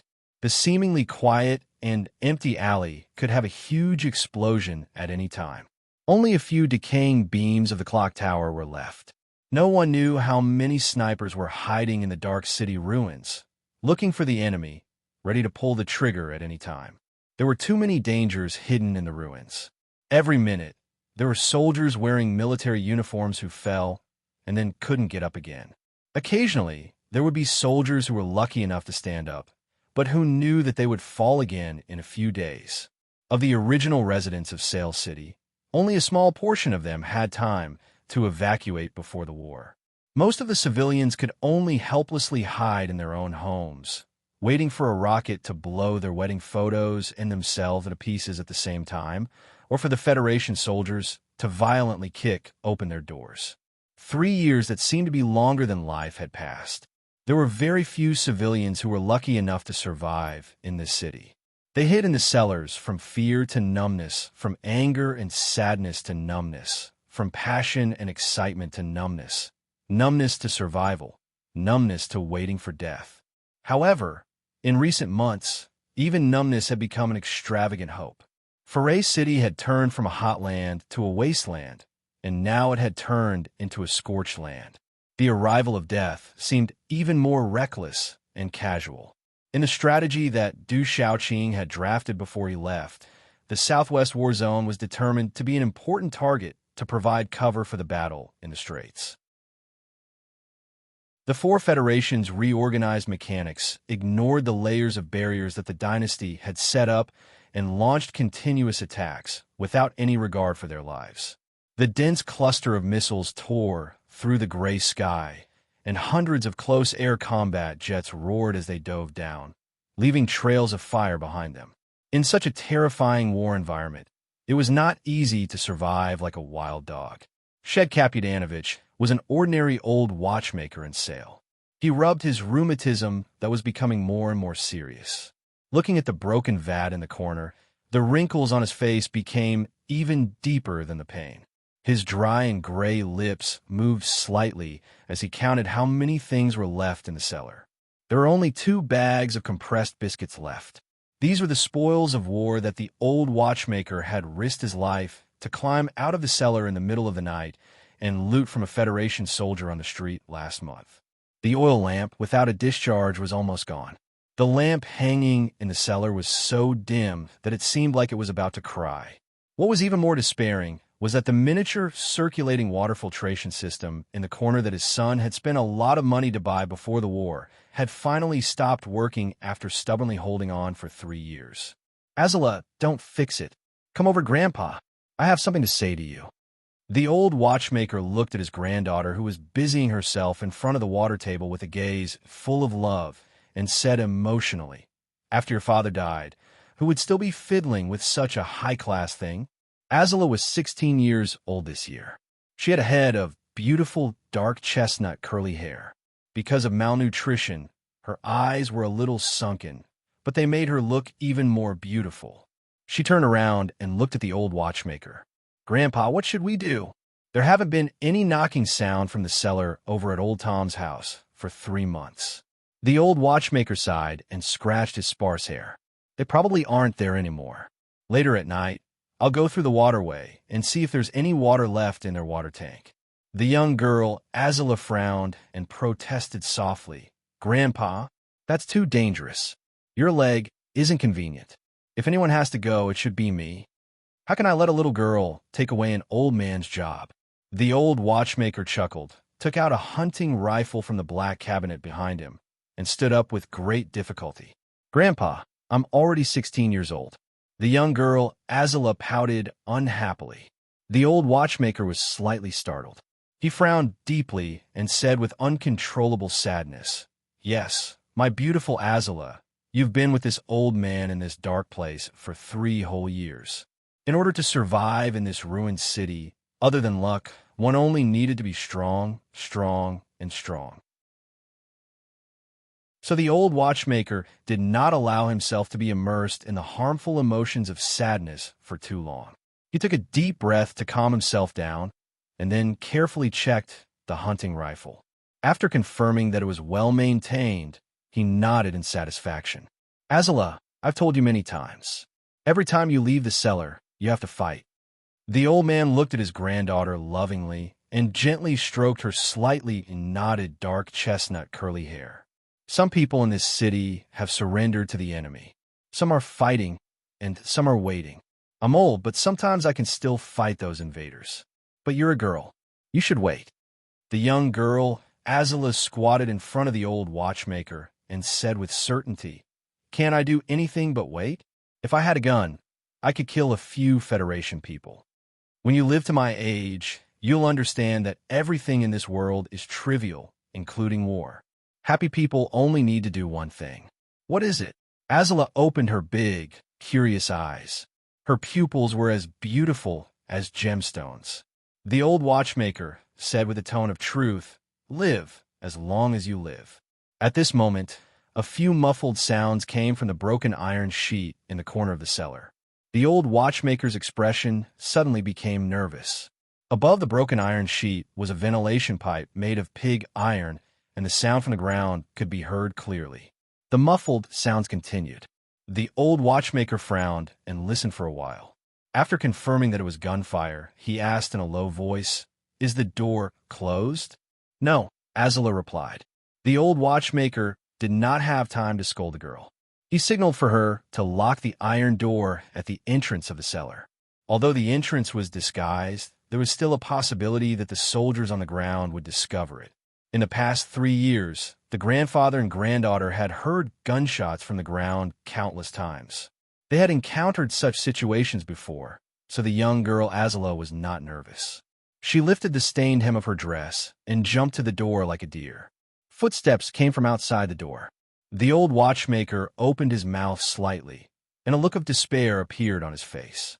He subconsciously lowered his head and pushed the magazine away, and then reached for the cold bullets beside him. The young girl, Azula, covered her mouth in horror to stop herself from screaming. She ran to the door, but before she could reach out, the heavy iron door was kicked open. The iron door hit the young girl's delicate body heavily, and she was knocked to the ground 2 meters away. Just like that, she fainted. Looking at the 2 Federation soldiers who rushed in, the old watchmaker howled in anger and despair. He wanted to raise his gun to protect his last home with his life. However, the watchmaker was really old. After 3 years of torment, his hands, which used to be able to repair the most delicate watch cores, were trembling and unstable. He couldn't press the bullet into the barrel for a long time. His keen eyesight, which he was most proud of, had long become muddy. He could only vaguely see the enemy's figure. The Federation soldier who rushed into the cellar pulled the trigger at the old man without hesitation. The bullet hit his chest and abdomen, leaving 3 horrifying bullet holes under his ribs. Blood flowed out continuously. The old watchmaker fell from the chair, but he did not stop breathing immediately. He panted and looked at the Federation soldiers. With the last of his strength, he begged in the most humble and desperate tone, "Please let my granddaughter go." The one who rushed into the cellar was a Federation captain and his orderly. In the previous fierce battle, the captain's unit was directly crushed into a bloody pulp by an Imperial mecha battalion. He saw the opportunity and quickly left the battle zone.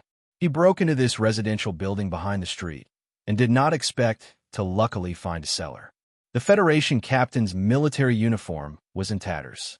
He looked extremely haggard. Right now, his mood was also abnormally irritable. He looked at the old Imperial man who looked like a skinny dog on the ground and growled. "What did he say?" "I don't know," the orderly replied honestly. The captain spat on the ground and pulled the trigger again without hesitation. The bullet pierced through the shriveled body for the second time. It did not bring out much blood, but it directly brought death.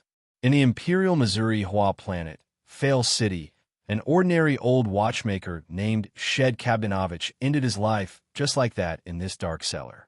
The young girl, Azula, woke up. Her face was pale as she looked at the old man lying in a pool of blood. Her gem-like eyes suddenly lost all their luster. She was as ignorant as a stone. She knelt on the ground and crawled to the old man's side. She reached out her weak and trembling arms and gently hugged him. The Federation captain frowned at her. He reached out and grabbed the young girl's curly hair. He roughly pulled her up, then saw that pale and sorrowful but still tender face. The young girl stared at his face. The stone in her eyes began to burn. She stubbornly raised her head and then prepared to shout. She believed that there must be Imperial troops on the ground. The captain tried to cover her lips, but Azula bit him hard. The captain groaned and looked at his bleeding hand. He hit the girl hard on the ground like an injured wild dog. After a moment of silence, the captain's expression gradually became cruel and strange. He stared at the crying girl who was half kneeling at his feet. He reached out and tore off the thin skirt on the girl's body. He used his bleeding hand to cover her face and pressed her down. After kicking off his pants, he began to gasp for breath. Just like a dog. Note: according to my habit, I always save the whole number of chapters for the important chapters. In this chapter, I use some of Walter's lines about defending Sarajevo. I'm very engrossed in writing. My current confusion is that if I continue to write like this episode will end much later than I thought. Chapter 894. Azala had been raped. Azala's grandfather had died. Azala had cried. Azala's tears had dried up. Azala was still alive. Azala was no longer alive. She sat on the filthy ground in a daze. Her equally filthy skirt covered her slender legs and the girl's blood. After venting his lust on the imperial girl's body, the captain of the Federation suddenly felt a little disgusted. The delicate girl's skin and beautiful dark chestnut hair that made him feel incomparably firm on the brink of death now made him feel a little disgusted. Men who had just ejaculated were usually eunuchs, but they often thought of themselves as saints. The captain woke up from his deranged mood, feeling a little irritated at the thought that he had actually raped a lowly imperial woman. He roughly kicked away the girl sitting on the floor, cursing as he walked to the water stand in the corner. He poured out the water bottle and used the last bit of water to hastily clean the mucus and blood between his legs. That water was the last hope for the old watchmaker and his granddaughter to live on. It was the last thing that Azra's father had left in this world. If it were any other time, she would have protected the water at all costs. But now that the old watchmaker had become a cold corpse, she had lost the will to live. She could only stare blankly at the Federation soldier, watching him use the most precious water to wash away the dirtiest and most precious things. "Boss, this girl is quite pretty. She's much less hairy than those beast-like imperial women. Is it because she's young?" The orderly leaned against the door, leaning on his gun as he spoke to the captain in a fawning tone. The captain looked back at him and saw the blood vessels in the orderly's eyes, as well as the rising thirst that could not be quenched. He couldn't help but laugh mockingly and wave his hand in agreement. The bearded orderly let out a hoarse howl of joy and dragged the girl to a corner of the cellar. He took off his military uniform, revealing his body hair that was even denser than the imperial people's. He roughly lifted the girl's skirt and pressed her down viciously. At this moment, a muffled sound came from the iron door of the cellar. Smoke and dust flew everywhere. The two iron doors that were locked were actually shaken open from the outside. The dust in the cellar blocked the dim light of the oil lamp. Vaguely, a burly figure broke in just like that. Behind the burly figure, another 4 or 5 men drilled into the cellar like lightning. Their movements were particularly simple and powerful. They raised the cold standard guns in their hands and aimed at the captain of the Federation who was tying his belt, as well as the naked orderly who was preparing to move in the corner. They lowered their voices and roared, "Captain, surrender and I'll spare your life. Put down the gun in your hand."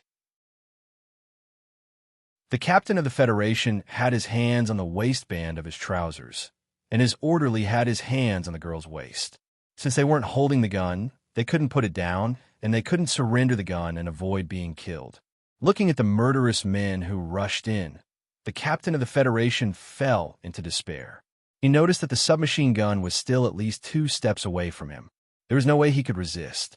A moment later, the eyes of the captain of the Federation lit up. He noticed that although the men who rushed into the cellar were speaking the language of the Empire, they were very unfamiliar with it. It was very much like him who had received temporary training before the war. Because of a certain bright possibility, the captain excitedly breathed rapidly and said with a trembling voice, "Don't shoot. We are from the Federation." The dust gradually fell to the ground, and the light of the oil lamp spilled out. The tall figure walked out from the shadows and revealed his true face. The burly body of about 9 meters tall was wearing a tattered bulletproof vest, revealing his strong muscles. His hair was extremely short and uneven, and it felt like countless needles were randomly piled there. New 17th Division, NTR, Xiong Linquan. "Who are you?" The burly man looked at the captain of the Federation and asked.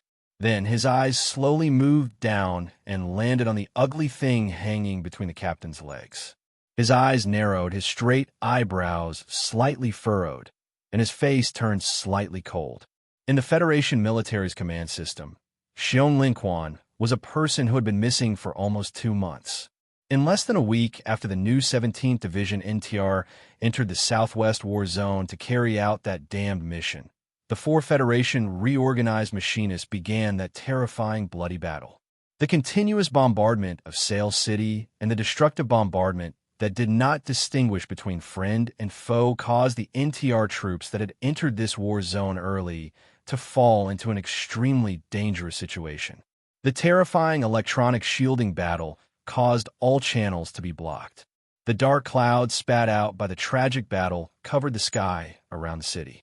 The few signal relay stations outside the atmosphere entered a semi-blind state, and the Federation's charter network could not capture the reference chips behind the necks of the NTR troops.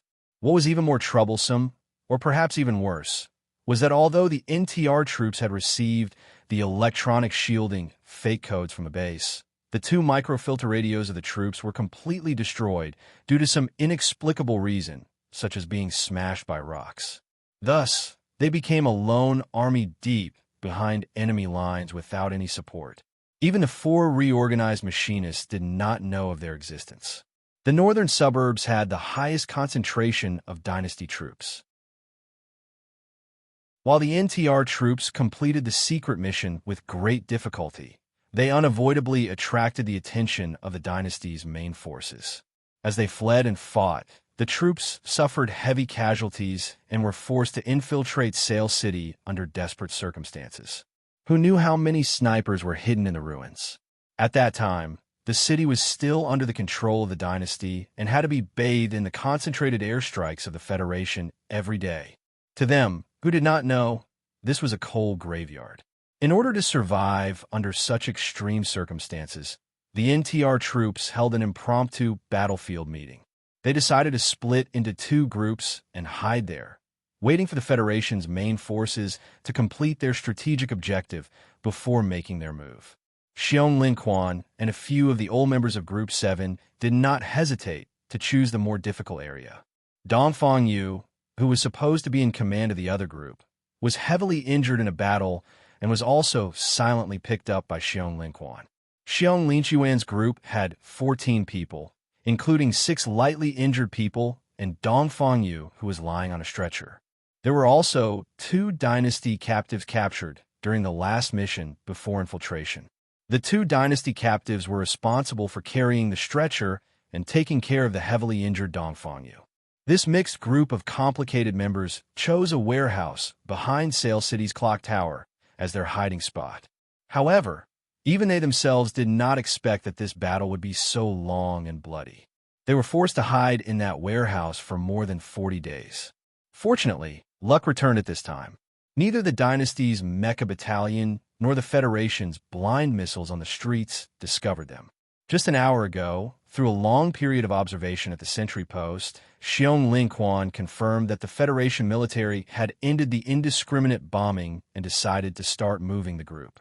However, just as the group passed through 2 streets under the cover of dusk, before they had time to sigh at the somewhat unfamiliar sunset and how good it was to be alive, they were almost discovered by a certain dynasty's mecha battalion supporting the front lines. This group, which had already proven themselves on the battlefield, used the fastest speed and smallest movement to quietly avoid the 8 terrifying Wolf Fong mecha and broke into a residential building, preparing to temporarily hide there for a period of time. However, one of the team members discovered a crude entrance to a cellar behind them. Then, Xiong Linquan rushed in and saw the scene of murder and rape. "I am Captain Qin Chi of the base's Rapid Response Brigade." The captain awkwardly pulled up his pants, took a deep breath, and looked at Xiong Linquan. "Please report your military rank." Xiong Linquan looked at him expressionlessly. His empty left hand pulled open a corner of his bulletproof vest, revealing the epaulets sewn inside. Captain Qin Chi's expression changed drastically. He immediately stood at attention, performed a standard military salute, and said, "Hello, Lieutenant Colonel. Xiong Linquan looked at him silently and suddenly asked, "How does it feel to be raped?" The rest of the people in the room remained silent. They looked at the captain and his orderly. Other than the two Empire captives squatting in the corner, no one showed any disdain or disgust. It was not because they could accept this kind of thing, but as the NTR unit that took on the federal military's most dangerous mission, they were the group of people who had seen the most ugliness of life and death in the world, so they were somewhat numb. Xiong Linquan turned his head and glanced at the Empire woman in the corner. His eyes narrowed. He was a little surprised that she did not cry. Then he noticed that she was very young and very beautiful. She had a head of soft, dark chestnut hair, and under the ends of the hair was a smooth, delicate, and thin shoulder. There were several deep bloodstains. After a slight pause, he remembered with slight ridicule that in the Federation's propaganda, the people of the Empire were all beasts with hair growing on their bodies. There is always too much difference between propaganda and reality. Xiong Linquan never put down his gun. The black barrel was aimed straight between Captain Chen Chi's eyebrows. No matter if he was pulling up his pants or saluting, it did not tremble in the slightest. Captain Chen Chi felt some kind of inexplicable fear. He said with a hoarse and trembling voice, "Lieutenant Colonel Xiong, what do you want to do? Do you want to kill me for this Empire woman?" Xiong Linquan still did not put down the barrel of the gun. The captain's face suddenly turned ashen. He cried out miserably, "A company, died in the hands of the Empire people. So what if I rape an Empire woman?" Xiong Linquan silently lowered his head. At the same time, he put down the single-barreled heavy gun in his hand and said, "If you can return to the base alive, go report yourself to the military law office. I know your number and name. If you don't go, you can imagine the consequences." The two captives squatting by the wall were covered in dust, but it still could not hide the clear eyes of one of them. Looking at this scene, this captive whispered a few words of ridicule in a low voice. Xiong Linquan understood what this captive was saying. The other members in the room also understood. The general idea was to mock the hypocrisy of the Federation people. Since they did not dare to kill the captain and did not take him away, then the Empire woman would face more terrible humiliation later. The light in the cellar was very dim, and the atmosphere was very dim. It was so heavy that it made people unable to muster up much energy. In a dead silence, one of the members suddenly said, "If the boss was still here, I don't know what he would do." Hearing the word boss, Xiong Linquan turned around and roared angrily, "Shut up!" Everyone fell silent again because of this angry roar. Only one person in the cellar dared to speak. Lying on the stretcher, the former commander of the 1st Regiment of the Iron 7th Division, Dong Fengyu, mocked in a weak voice, "Your boss is from the Empire. Of course he would support the Empire people. Do you even need to ask?" The captive who had spoken earlier clearly understood the Federation language. A look of shock flashed through his eyes. He could not understand why the leader of these Federation people was from the Empire. Xiong Linquan put a silencer on the barrel of the gun, then raised his arm again and aimed at the corner of the cellar. He looked at the expressionless Empire woman expressionlessly and saw that her eyes were full of stubbornness and silent hatred. "No!" the captive shouted. Bang! Bang! Two muffled sounds. Xiong Linquan pulled the trigger again. Captain Chen Chi and his orderly suddenly had two bloody holes between their eyebrows. They fell down just like that. Xiong Linquan looked at the dead captain and said, "The whole company died in battle, but the highest-ranking officer is still alive. That means you are a deserter." These words seemed to be an explanation to the members, but also seemed to be an explanation to himself. It might also be an explanation to the shocked Empire woman in the corner as to why he would shoot. Chapter 895. Arriving at the periphery of the Southwest War Zone by the Empire's transport aircraft, he hitched a ride to the town that was under continuous artillery fire. Sneaking into the ruins at night, Su Lu finally arrived at the place where Paul was captured according to the intelligence. After observing for more than 10 minutes, he quickly left and sneaked into the deeper night.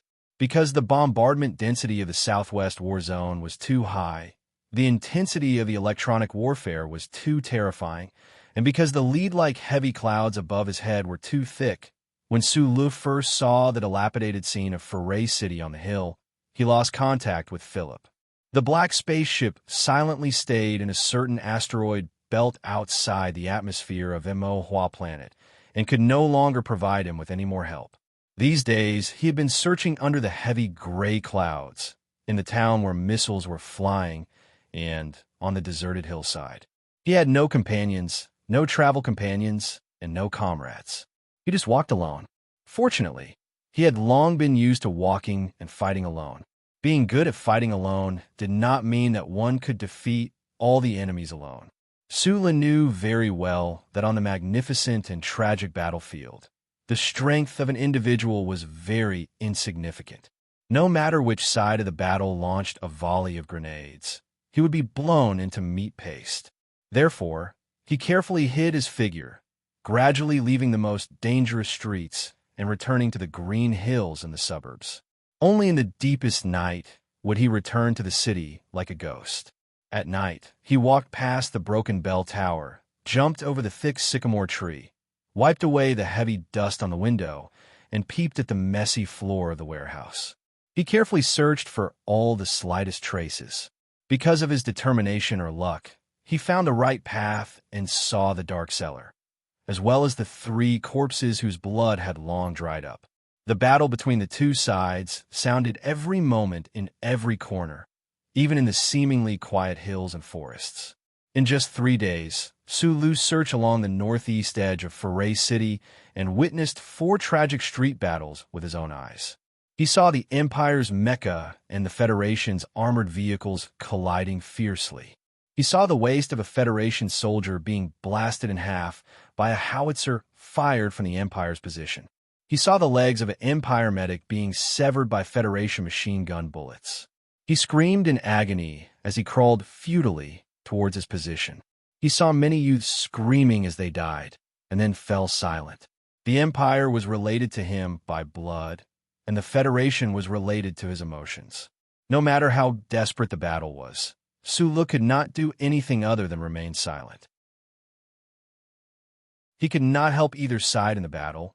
It was very painful for him to move his butt back and forth on the 2 chairs full of blades. The night was getting darker. A round and white moon slowly rose from the horizon in the east, generously illuminating the world through the gaps below the dark clouds in the southwest theater of operations. Su Lu was lying in the camp pit that he dug in the evening. Looking at the full moon in the sky, he felt this slightly cold and wet sensation coming from below his body. He cupped his left hand into a ball and covered the cigarette, but, bringing it to his lips, he inhaled deeply, blinked his eyes, and then turned around to look at the city behind him that was shrouded in darkness. Then he narrowed his eyes, because he saw a girl in a white dress suddenly appear on the street that was full of wudong tree limbs and bomb scars. The thin white dress hung down on her thin body. Because of the dirt, it was extremely dark. However, in such a silent and dangerous night, it was as white as a handful of snowflakes that made people pity her. Su Li's eyesight was very sharp. Even in such a dark night, with the help of the fading moonlight in the sky, he could clearly see the details of the buildings several kilometers away, not to mention the street that was only 500 meters away from him. The girl in the white dress looked very tired, but her expression was extremely numb, as if she had no vitality at all. Her cheeks were pale, and there were bloodstains on her dress. It was unknown where she was wounded. Su Lu narrowed his eyes. He didn't know why this girl would appear on the street of Foray City at night, like a lonely ghost. It should be noted that although it was already night, this city was still very dangerous. A battle could break out at any time, and stray bullets would occasionally cut through the silent night sky. Could it be that she was really a lonely ghost? Seeing the girl in the white dress walking toward the corner of the street in a daze, Su Lu narrowed his eyes even more. During the day, he had confirmed that there was a troop of soldiers of the Empire stationed at the end of the street. The Night Tiger Regiment, which was famous for its cruelty and ruthlessness, would definitely pull the trigger on anyone who dared to appear in front of their defense line without hesitation. no matter if the person was from the Federation or the Empire. Sulu seemed to see the girl's body being cut in half by the cold bullets in the next moment. His narrowed eyes suddenly relaxed, and the moonlight on the horizon reflected into his eyes, very bright. The girl, Azra, had been wandering on the streets of Foray City for more than 2 days. Her will to live had been crushed by sadness, and she seemed to have no feelings or fear. She walked in the smoke and rubble between the blazing day and the cold night. She couldn't feel the pain of stepping on hot bullet shells with her bare feet, and she couldn't hear the sizzling sound of flesh burning. She couldn't see the mecha battle that was often only a few hundred meters away, and she couldn't hear the loud sounds of heavy metal colliding. She didn't know anything. She just walked like this aimlessly, preparing to welcome death, or perhaps she didn't even think about death at all. There was a saying in the Empire, "Those who don't see death are not easily seen by death." Perhaps it was because even the cold and heartless god of creation felt that her experience was too tragic. Therefore, the girl, Azra, who had no family and no relatives, walked in a daze for a long time. Fortunately, she was not noticed by the dangerous stray bullets or the more dangerous soldiers. Why didn't I close the door? How could I forget to close the door? This dress is already so dirty. When Grandpa asked me to close the door, why did I pick it up? Why was I so slow? If I was faster, if I didn't pick up the dress, I definitely could have closed the door. Azra staggered along the street, full of debris. She numbly walked around the fallen sycamore trees when she saw them. Her body was so tired that it seemed like she could collapse at any time. She felt that she was a prisoner who didn't deserve forgiveness. She lowered her head in self-abasement and sorrow, looking at her blurry figure on the ground. She felt that it was a sin, and so she repeated those words in a tone as soft as a mosquito's. Turning around the corner, she heard a furious curse from the darkness in the distance. There was also the clear sound of gunshots. Azra looked up, tired and numb. She could vaguely see the soldiers in front of her. Her delicate brows furrowed slightly, and then she smiled in relief. She knew that everything was over. The leaves of autumn left the trees because the trees didn't care. The trees fell on the streets because the people didn't care. In this world, in this ruined city that was like an abyss on earth, who would care about the departure of the poor, weak girl, Azra? Except for that gust of wind that was starting to weaken on her frail body. Tut-tut. The shrill sound of Empire-made machine gun shots rang out continuously and then suddenly stopped. A wind blew from the side of the street, sweeping up the fallen leaves on the ground and the small pebbles under the tree trunks. It also swept away the helpless girl's figure. In a low-lying area covered by bushes, Sulu rummaged through his military backpack for a long time. He found 2 boxes of instant nutrition packs and couldn't help but smile in surprise. He didn't use his military knife. Instead, he pressed the heating spring with his strong fingers. After a dozen seconds of silence, he walked to the side of the military pit and handed the food to the girl. He calmly said, "Eat." Azra ignored him.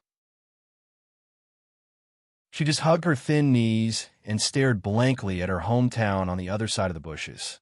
Sulu sat down 2 meters away from the girl. He waited in silence for a long time.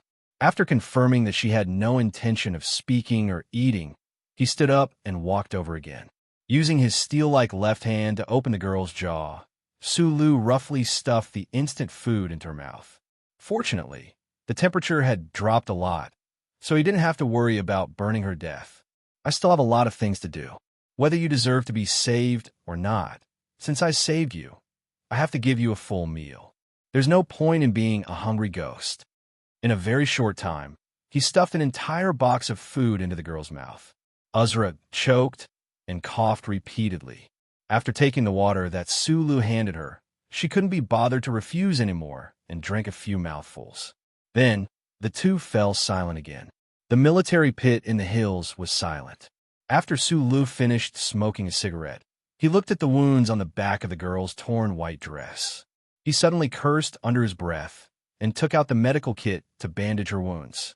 This time, Azala did not refuse, nor did he express his gratitude. Instead, he hugged his knees even tighter. His thin body shook back and forth nervously for a while. Suddenly, he buried his head in his hands and cried, "Close the door. The dress is so dirty. I shouldn't have lifted it. I'm too slow. I deserve to die." The girl suddenly broke down and cried, startling several nocturnal animals in the bushes. It also woke Sulu up. He stood up vigilantly and, at the same time, quickly turned on the filter detection device to monitor the surroundings of the hills to see if anyone was approaching. Then he heard the girl continue to cry. "If I wasn't me, Grandpa wouldn't have died. He's the best clockmaker. He can make the most punctual clocks. Be it friend or foe, they all agreed that Sulu was a good person in the general sense.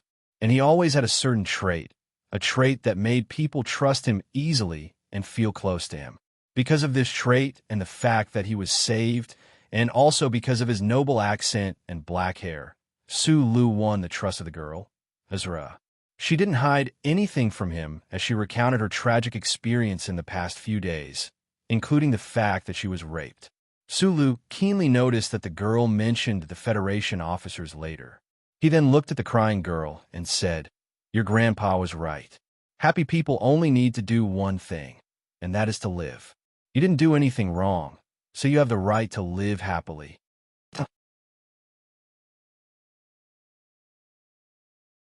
Chapter 896.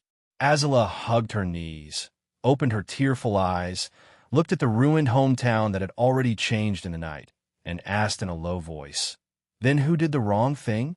After a moment of silence, Sulu replied directly, "I don't know."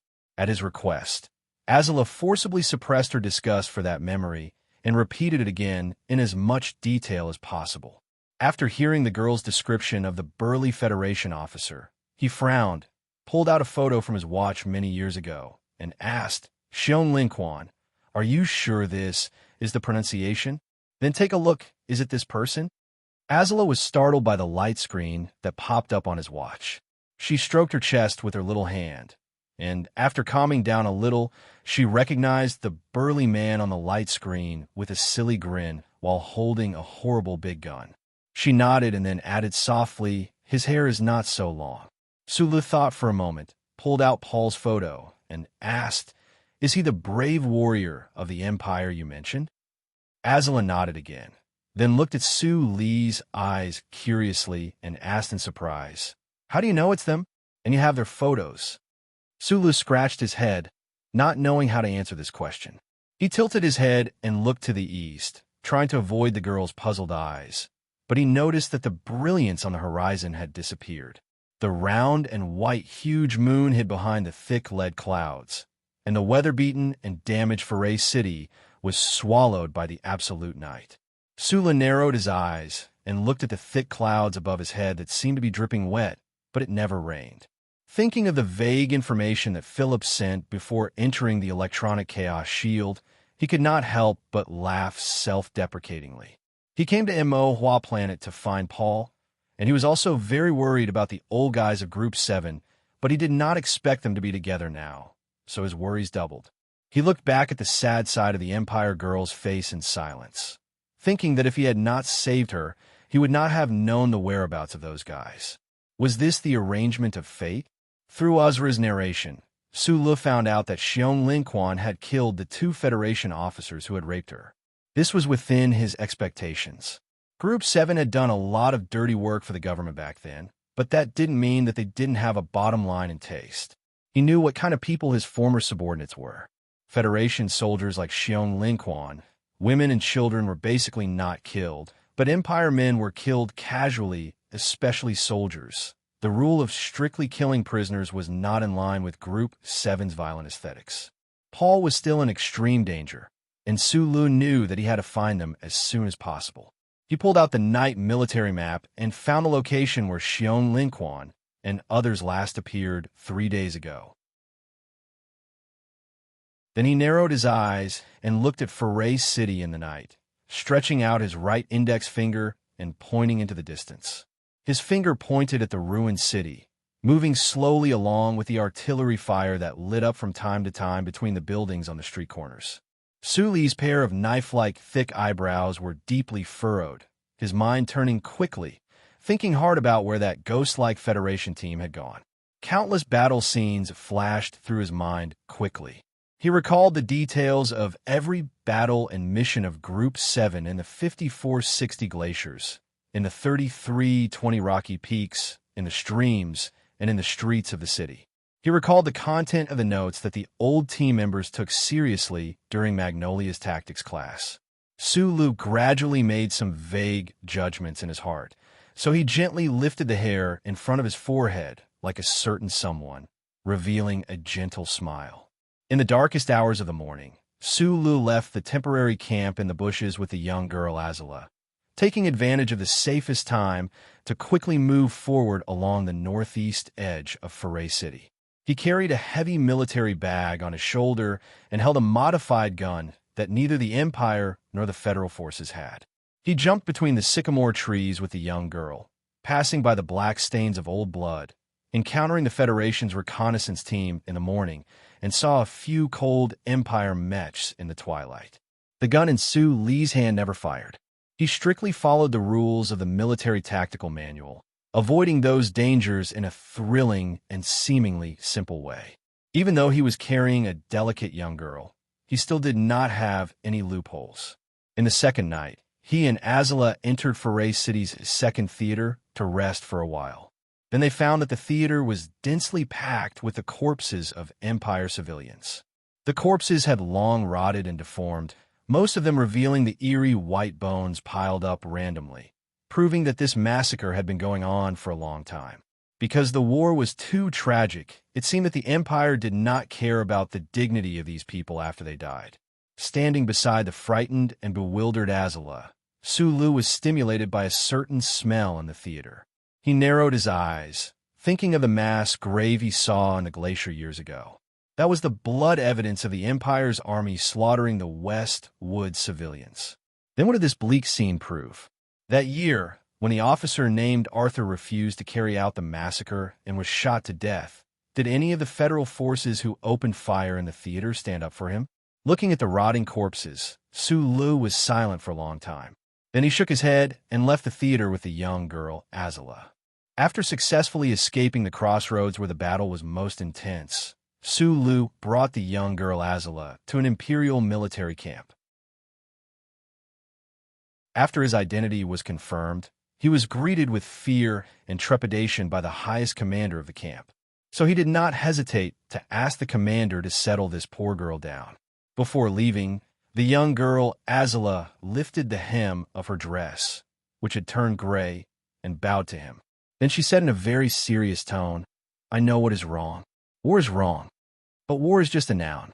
It does not know what is right or wrong," Sulu replied after thinking for a while. "Only people know." After saying this, he didn't linger and left the military camp, heading towards the city again. The people he was looking for should still be in the city. The mixed NTR team, led by Xiong Linquan, was like a real ghost, appearing and disappearing amidst the smoke, gunfire, and ruins. Many of the Empire's troops sensed their existence, but they could not find their specific location. The Federal military also did not have a grasp of their whereabouts. Just because others could not find them did not mean that Sulu could not find them. The route he took to escape with the young girl Azala did not deviate from his tracking plan. That afternoon, he arrived outside a courtyard in the countryside southeast of Foray City. Lead clouds still hung overhead, but the density was much less than in the center of the city. The Federation and the Empire's close-range fighter jets were engaged in a desperate battle in the sky. From time to time, there would be fighter jets dragging long fiery tails as they plummeted to the ground at high speed and exploded violently. The degree of radio interference here was much lower, but the long-range equipment Sulu used to communicate with Philip had been damaged in the past few days of concealment and tracking. It was very difficult to pinpoint his location. Sulu looked at the small courtyard dozens of meters away. He walked to the side of a broken tree and squatted down. He looked at the fresh soil and smiled slightly.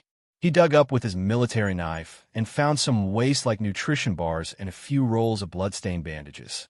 When Group 7 carried out their mission, they would choose to bury the waste produced in the previous 24 hours in a secluded area outside the camp every time they arrived at a temporary camp. This was to prevent the enemy from using the garbage left in the room to determine their direction. Every unit had their own special combat style and even tactical details. Group 7's details were not in their tactical manual, but in the minds of every member. No one knew. However, this definitely did not include Sulu. Along the way, he had constantly used similar methods to confirm the location of Xiong Linquan and the others. Xiong Linquan and the others would never have thought that the details they used to conceal their tracks would instead become a beacon that exposed their movements. The Southwest War Zone, which had not rained for a long time, suddenly began to drizzle. Sulu, who had completely hidden his body behind a broken tree, narrowed his eyes and glanced at the sky. He casually lifted the rain hat behind him and covered his head. Then, he carefully extended his lens and observed the activity in the small courtyard. There should be someone in the triangular attic. The window was covered in a thick layer of dust, but the broken hole next to it had a somewhat fresh smell. Was it a peephole or a crosshair?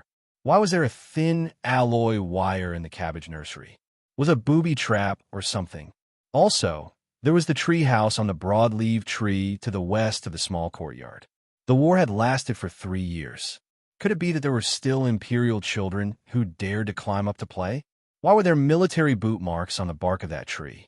The NTR team, led by Xiong Linquan, had made extremely thorough security preparations for this small courtyard. However, for Sulu, these preparations hidden in the dark were too easy to discover. They were too familiar, so familiar that he actually felt a bit moved. As if he had returned to the scene of the tactical drill back in the camp, Sulu licked his slightly dry lips. Following the path he judged to be the safest, he quietly approached the small courtyard. His right hand slowly extended over the courtyard wall. However, just as he was about to quietly sneak in, a gunshot rang out in the small courtyard. Even with a silencer, in this quiet space, it was still extremely clear and crisp. The bullet brushed past his right hand and entered the brick wall, splashing up a few pieces of sharp red dust. Sulu suddenly crouched down against the wall and thought in annoyance. There's actually another hidden and strange point. When did these guys become so crafty? The raindrops gradually became heavier, hitting his clothes, the red brick wall, and the wild leaves growing in the nursery in the courtyard with pitter-patter sounds. After that gunshot, there was no more movement in the small courtyard. Sulu hugged his gun and leaned against the wet brick wall. He narrowed his eyes and looked at the mist between heaven and earth, but he didn't say anything. Sneaking in had already become an extravagant hope, and he definitely wouldn't shoot inside. Due to some very complicated psychological factors, he also didn't want the people inside to know who he was. So, what else could he do other than wait in the rain?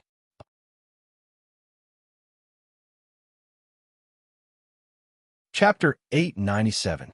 The cold wind and rain wrapped the smoke particles in the atmosphere. The scars of war fell from the sky and washed the surroundings, but they could not wash away the tension and the dead silence inside and outside the small courtyard. No one spoke in the rain, and the silence lasted for a long time. Suddenly, someone in the courtyard shouted, "Listen up, the people outside. I'm about to come out and give you a second asterisk, asterisk, asterisk." Who else but Xiong Linquan could scold with such vulgar and heroic spirit in the obviously shaky Empire language, especially with the extremely accurate pronunciation of the word asterisk, asterisk? However, Sulu did not have the urge to laugh. Instead, his expression turned solemn and his brows furrowed deeply. As the former commander of Group 7, he knew the fighting style of his team members too well. He was sure that they would never choose to fight head-on in the heart of this dangerous war zone. Behind this vulgar scolding, the team must be quietly withdrawing from the small courtyard. This was the most conservative and correct choice, but Paul was still in their hands. Sulu could watch them slip away and watch the rain get heavier and heavier. He was not sure he could find them again. He leaned against the wet red brick wall and was silent for 2 seconds before shouting into the rain, "It's me." The walls in the room on the second floor of the small courtyard were all removed, and it became an open space. Behind the glass window, facing the rear of the small courtyard, thick beech planks were nailed, enough to withstand a round of bullets. However, the people in the room did not know how many enemies there were outside the courtyard and how strong the enemy's firepower was. Under the muzzle of a Federation soldier, 2 Empire prisoners were struggling to lift a stretcher, preparing to be the first to evacuate. 6 lightly wounded people were organizing their equipment. The 4 people led by Xiong Linquan were holding heavy firearms and vigilantly staring at a certain part of the red courtyard wall, the place where the hand had just grabbed. At this moment, they heard the person outside the courtyard shout 2 words.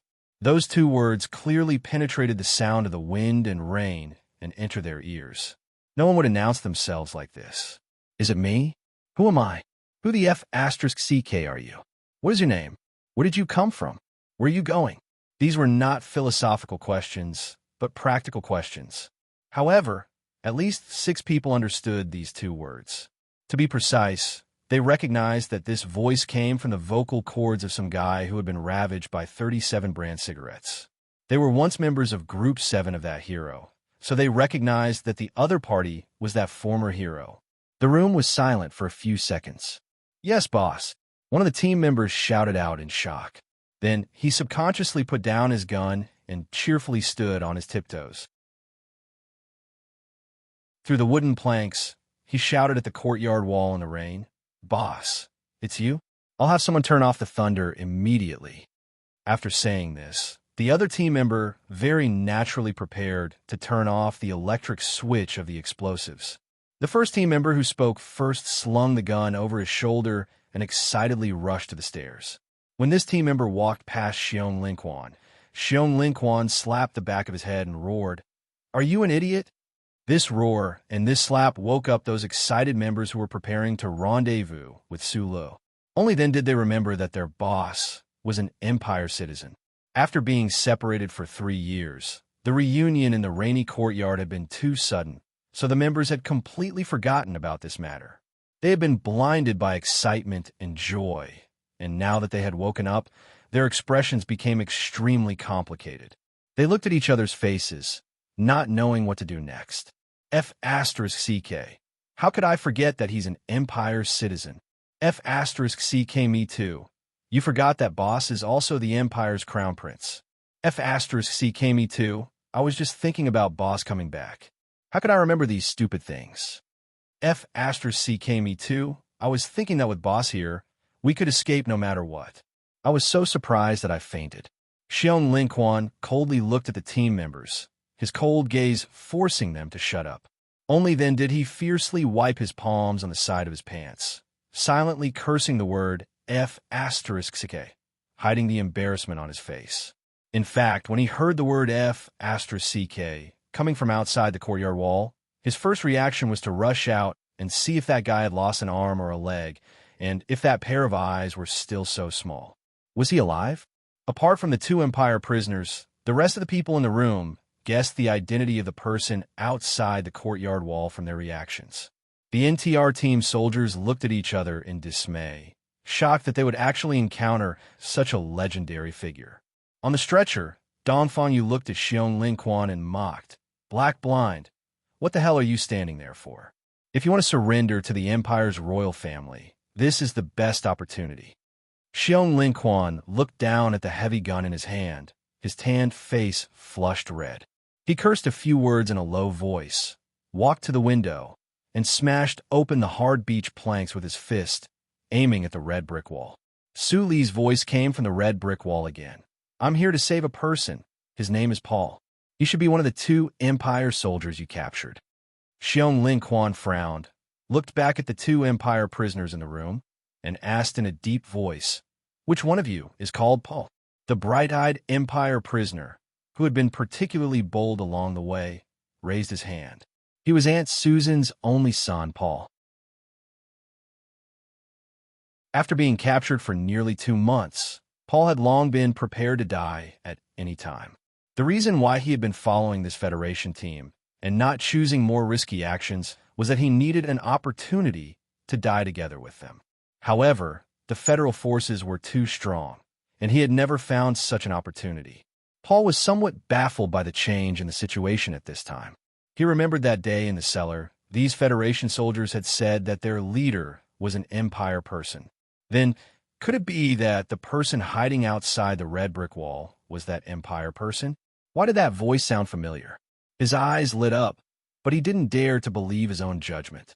Xiong Linquan stared at the red brick wall in the rain through the window, his heart full of anger. The source of his anger might be because Su Lu suddenly became an Empire person, which made him unable to accept emotionally. Perhaps it was because this person had made Group 7, or even the entire 17 years, suffer too many strange gazes and suspicions in the past 3 years.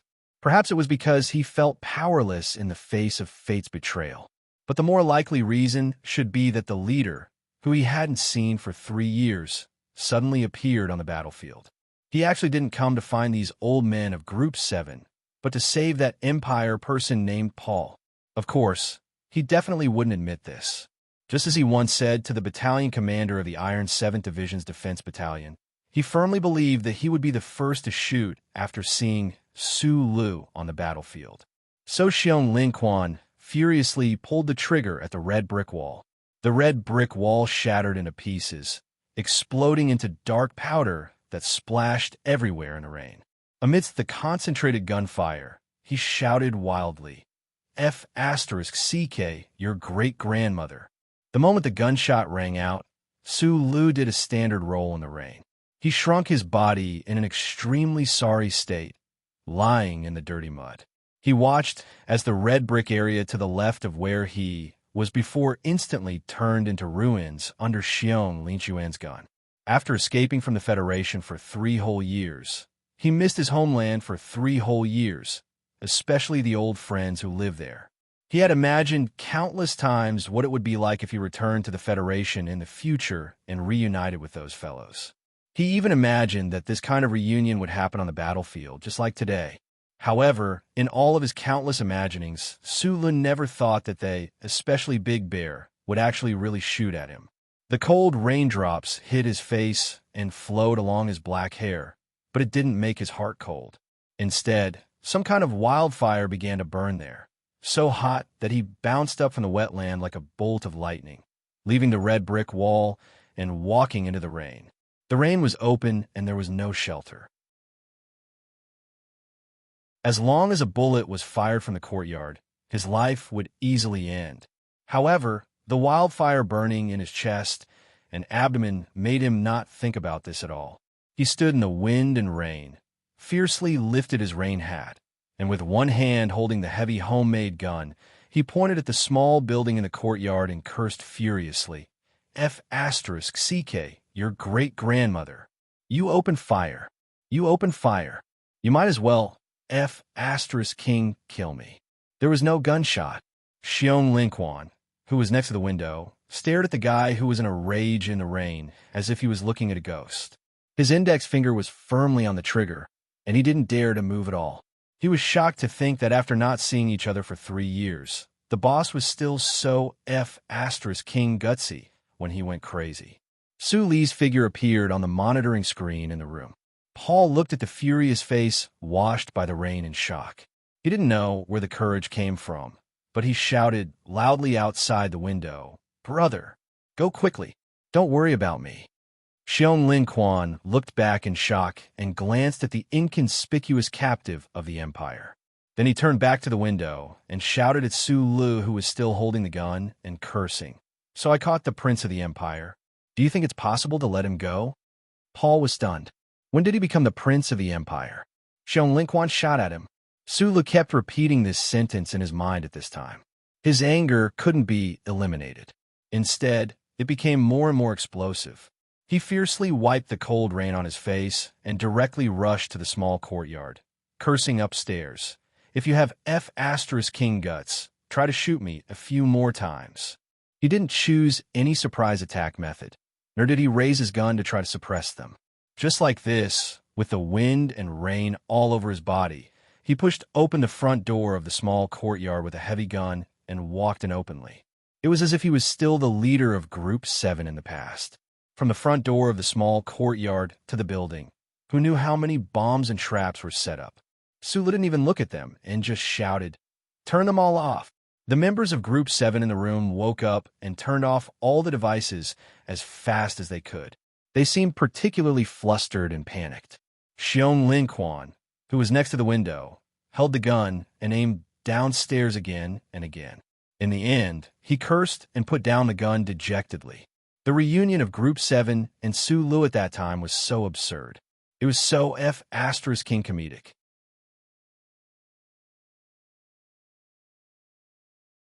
Chapter 898. A completely drenched Su Lu pushed open the door and walked in, rainwater dripping down his sleeves. The gazes of several members of Team 7 followed the water droplets to the ground. Subconsciously, or perhaps deliberately, they did not look at his face. Because of their nervousness, or perhaps because they did not know how to face him, they did not dare to raise their eyes. The atmosphere in the room was very strange. There was some nervousness, but it was not the nervousness of a life and death battle. There was some suffocation, but it was not the suffocation of firebomb. Instead, it was the suffocation of a naked man on a sunny island rushing down a cliff to see who was faster. Su Lu wiped the rainwater off his face. Looking at the people in the room, he paused for a moment. He put his right hand into his shirt pocket as if he wanted to take something out. The members of NTR in the room suddenly became nervous. Their feelings were completely different from those of Team 7. To them, the man who had broken into the small courtyard through the wind and rain was a legendary figure, and an extremely dangerous figure. More importantly, the other party was a person of the Empire. They subconsciously tightened their grip on the guns in their hands, ready to raise their aim and shoot at any moment. Seeing this scene, the members of Team 7 reacted purely subconsciously. They quickly moved the muzzles of their guns, aiming at the floor in front of their feet to suppress him. "Don't be nervous." Su Lu noticed the situation in the room. He directly threw the gun in his hand to the ground. When he took out his hand from his shirt pocket, there was an extra wet cigarette case. Brother Chua, Zhuzi, Mountain Pao. He looked at the few familiar subordinates and called out their names with an uncontrollable emotion. Then he took out the dry cigarettes from the cigarette case and handed them out one by one. He did not even miss out on those NTR members who were nervously holding their guns. Those Federation soldiers who did not have Team 7 background felt their scalps go numb when they saw the cigarettes in front of them. They did not know what to do. After a moment of awkwardness, they hesitantly took the cigarettes. However, not a single one of them dared to light it. They still carefully held their guns with both hands, vigilantly, or perhaps perplexedly looking at the situation in the room.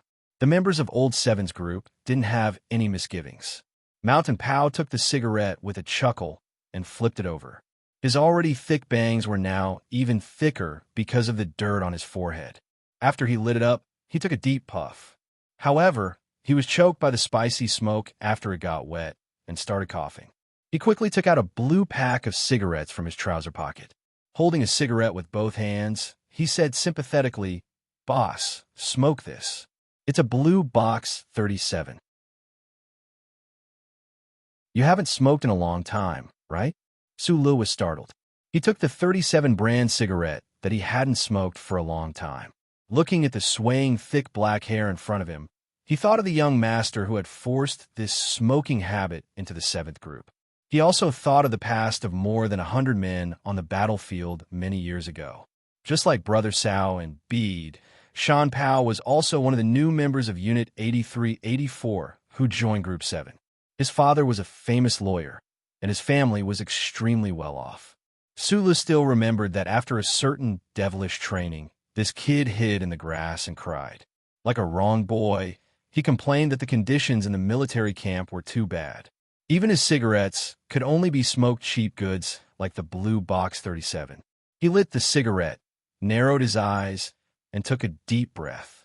With a self-deprecating and nostalgic sigh, he said, "It's been many years since someone called me boss." Hearing this, the expressions of the members became somewhat complicated. They once again thought of the identity of the man in front of them. They thought of the revelation of their identities that shocked the entire Federation. They suddenly realized that there were some problems with their behavior. They didn't have the attitude that soldiers of the Federation should have. But this really couldn't be helped. Mountain Pow frowned. He was sure that he couldn't treat the boss as an enemy. Thus, he looked at the people in the room and chuckled. He lit the military fire lighter in his hand and smiled as he moved in front of the NTR members to light their cigarettes for them. A dozen men lit their cigarettes and stood in place, sucking hard. The swirling smoke quickly spread out, occupying every corner of the room, successfully dispersing the previous tension, strangeness, and confrontation. On a dangerous battlefield where life and death were imminent, this kind of burning stick was always the best material to close the distance and harmonize emotions.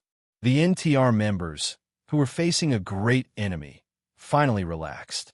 Genuine smiles began to appear on their faces as they leaned against the wall and whispered something to their companions. Outside the window, the wind and rain continued.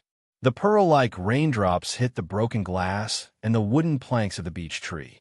The raindrops continued to blossom, and the sound of the raindrops echoed in the ears of the people in the room. It was like a light and lively violin song, making people feel extremely relaxed. Sulu took off the cigarette and held it between his fingers. He quickly scanned the room and saw a wounded person lying on a stretcher in the dark. Paul was behind the stretcher. His still young face was filled with disbelief, surprise, and frustration as he tried to stand up. He gently pressed down with his right hand hanging by his side, indicating for Paul to calm down and not move too much.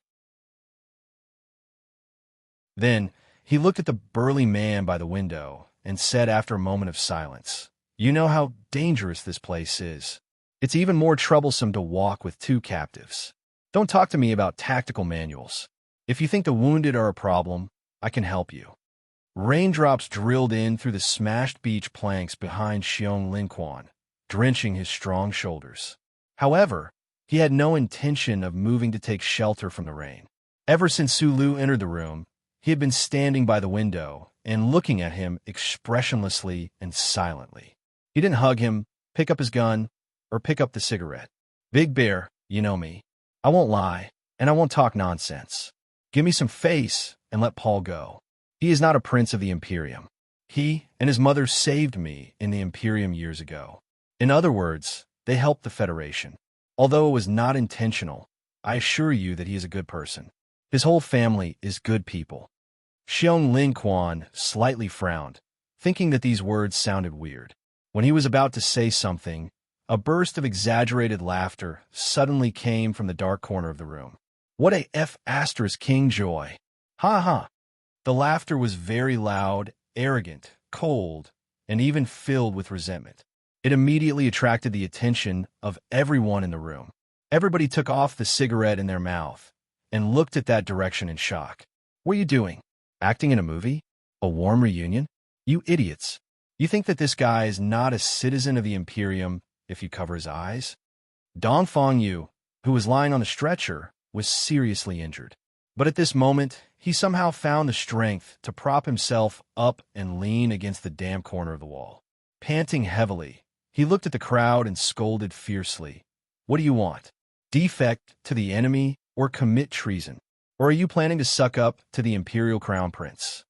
He raised his arm with difficulty and pointed at Xiong Linquan, who was standing by the window, and shouted, "Xiong Linquan, if you dare to make a deal with him, unless you kill me right now, this daddy will CK your entire family and 18 generations of ancestors when I get back."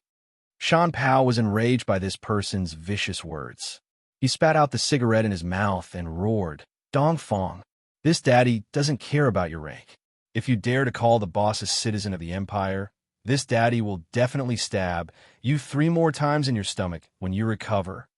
Dongfang Yu's resentful laughter forced tears out his eyes. The wound on his chest and abdomen split open and began to seep out blood. He looked very miserable.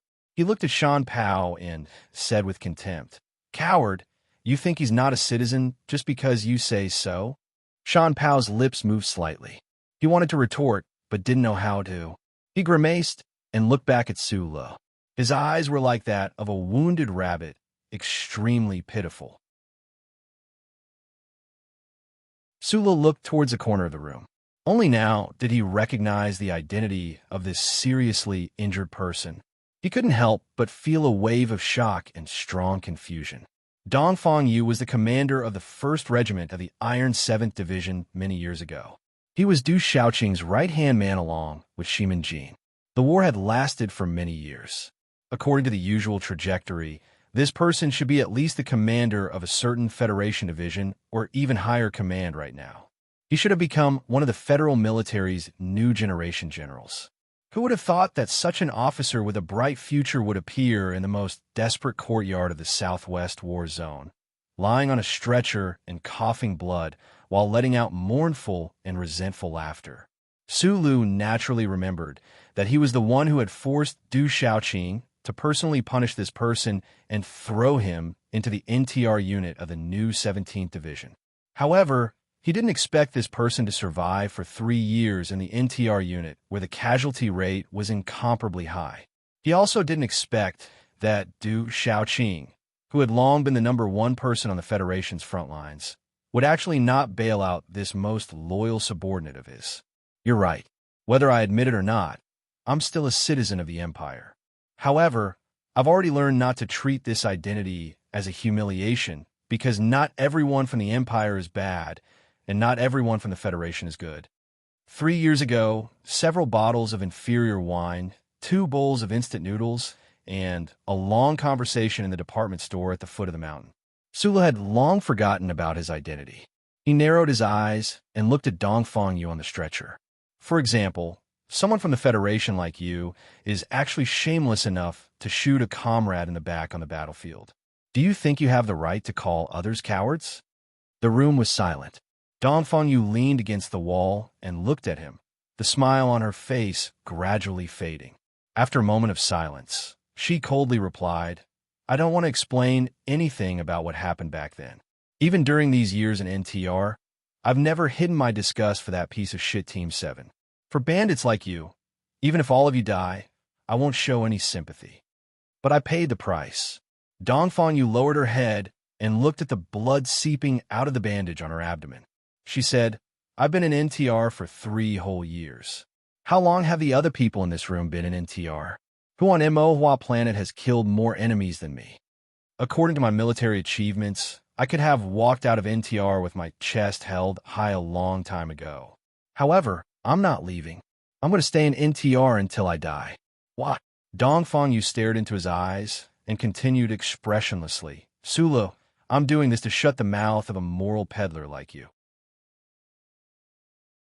I'm going to tell everyone that I didn't disgrace my commander in the Iron 7th Division. I'm going to make it so that you won't have any excuse to criticize my unit.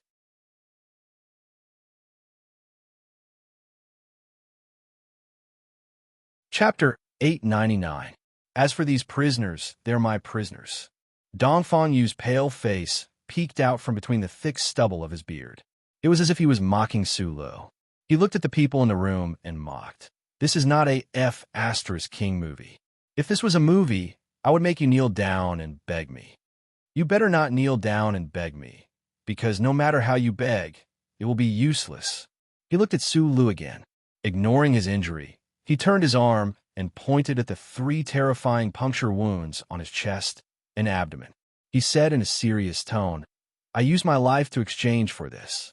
These 2 Empire prisoners must carry me back to the army and then be locked in the prisoner camp for the rest of their lives. If you want to take them away, you will have to shoot a few more holes in my stomach. Xiong Linquan looked at the dust on his military boots and the swaying of the heavy gun beside him. He suddenly shook his head and said to Sulu, You should go.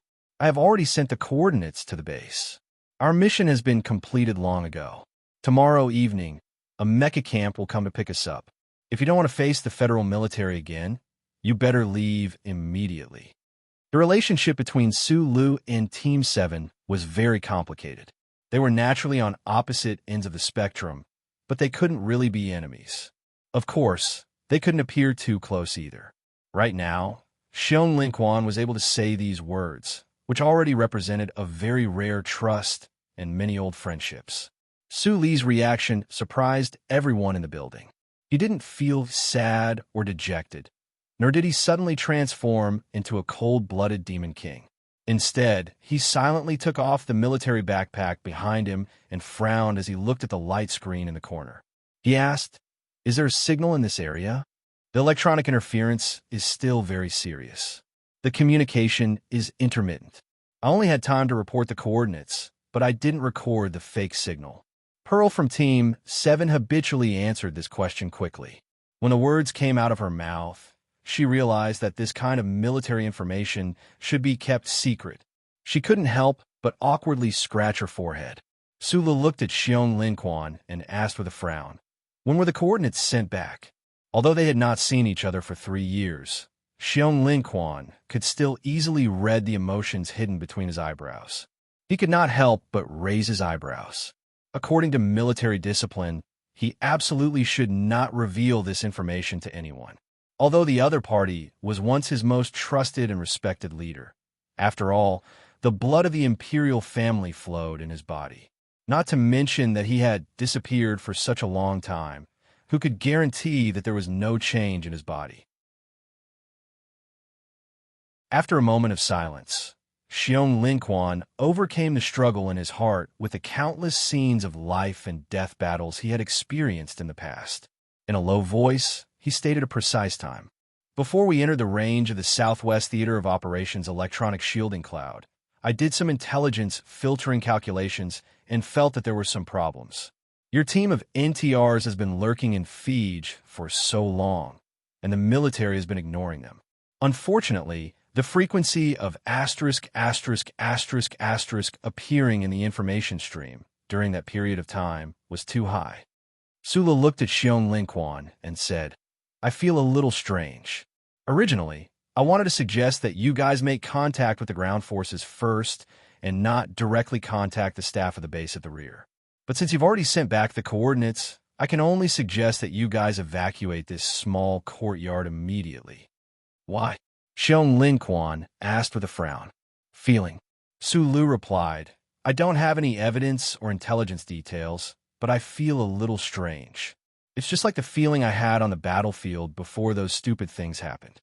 Xiong Linquan stared into his eyes and retorted angrily, "Are you crazy? We're already very lucky to be able to find this camp to defend and wait for reinforcements. But now you want us to listen to the feelings of an Empire citizen and abandon this place." After a moment of silence, Sulu pulled out the precise map of Mo Hua planet's surface from his watch. Just like when he was preparing for battle in the past, he directly waved his hand and called for all the members to gather around him. Then, he lowered his head and pointed at a certain valley and plain on the electronic map and said, "This is the landing pad closest to the southwest of the Federation's air support area. If the military send a fighter jet here, it will only take 47 minutes. This also means that there are still 16 minutes before the fighter jet will arrive at this small courtyard." Member Pearl frowned as she calculated the distance between the two places. She raised her head to look at Sulu and explained, "Only 13 minutes. Right now, the Federation fighter jet engines are using the Nutshell Elite 2nd generation, so their speed is much faster than before." Then, he chuckled and added, "I heard it's Shang-Chiu's project." Sulu smiled and ignored his teasing. He looked at Xiong Linquan and said, 13 minutes. We still have plenty of time to retreat to a safe area." Xiong Linquan was stunned for a moment, then frowned at him and asked coldly, "Why would the military send a fighter jet? Even if they decided not to send a mecha battalion to support us, they should send a transport plane. What if they send a fighter jet?" Sulu stared into his eyes and asked, "That doesn't make sense." Xiong Linquan waved his arms angrily and said, "Does the base want to attack our team? I know you've always thought that the upper echelons of the Federation are all F***king schemers, and I also admit that those people are F***king schemers, but don't forget that this is the front line. This is planet Emohua. This is not the capital. We are at war." Sulu was about to say something, but Xiong Linquan continued with a frown. "Besides, you should know very well that even though the General Staff Department transferred all of us, the old 7 group, to NTR, to those big shots, we are nothing. Even if there is a conspiracy, It is not worth it to use us." In the small courtyard amidst the rain, the people in the room quietly listened to the argument beside the electronic map. At this time, no one knew that within the federal military base, there had been an undercurrent flowing. One careless operation mistake had led to a routine purge becoming an even colder scheme. They also didn't know that Da Vinci was currently on the run in the forest, and that hundreds of small-eyed Special Forces soldiers were currently searching for the location of Camp 2 at the foot of the mountain. At this time, Sulu also didn't know what had happened at the base, and he even agreed with Xiong Linquan's opinion. On the front line where the flames of war raged on endlessly, the big shots of the federal military had no reason to make a move against this NTR team. This kind of thing was too dirty and evil, so dirty and evil that it was not in line with the interests of any faction.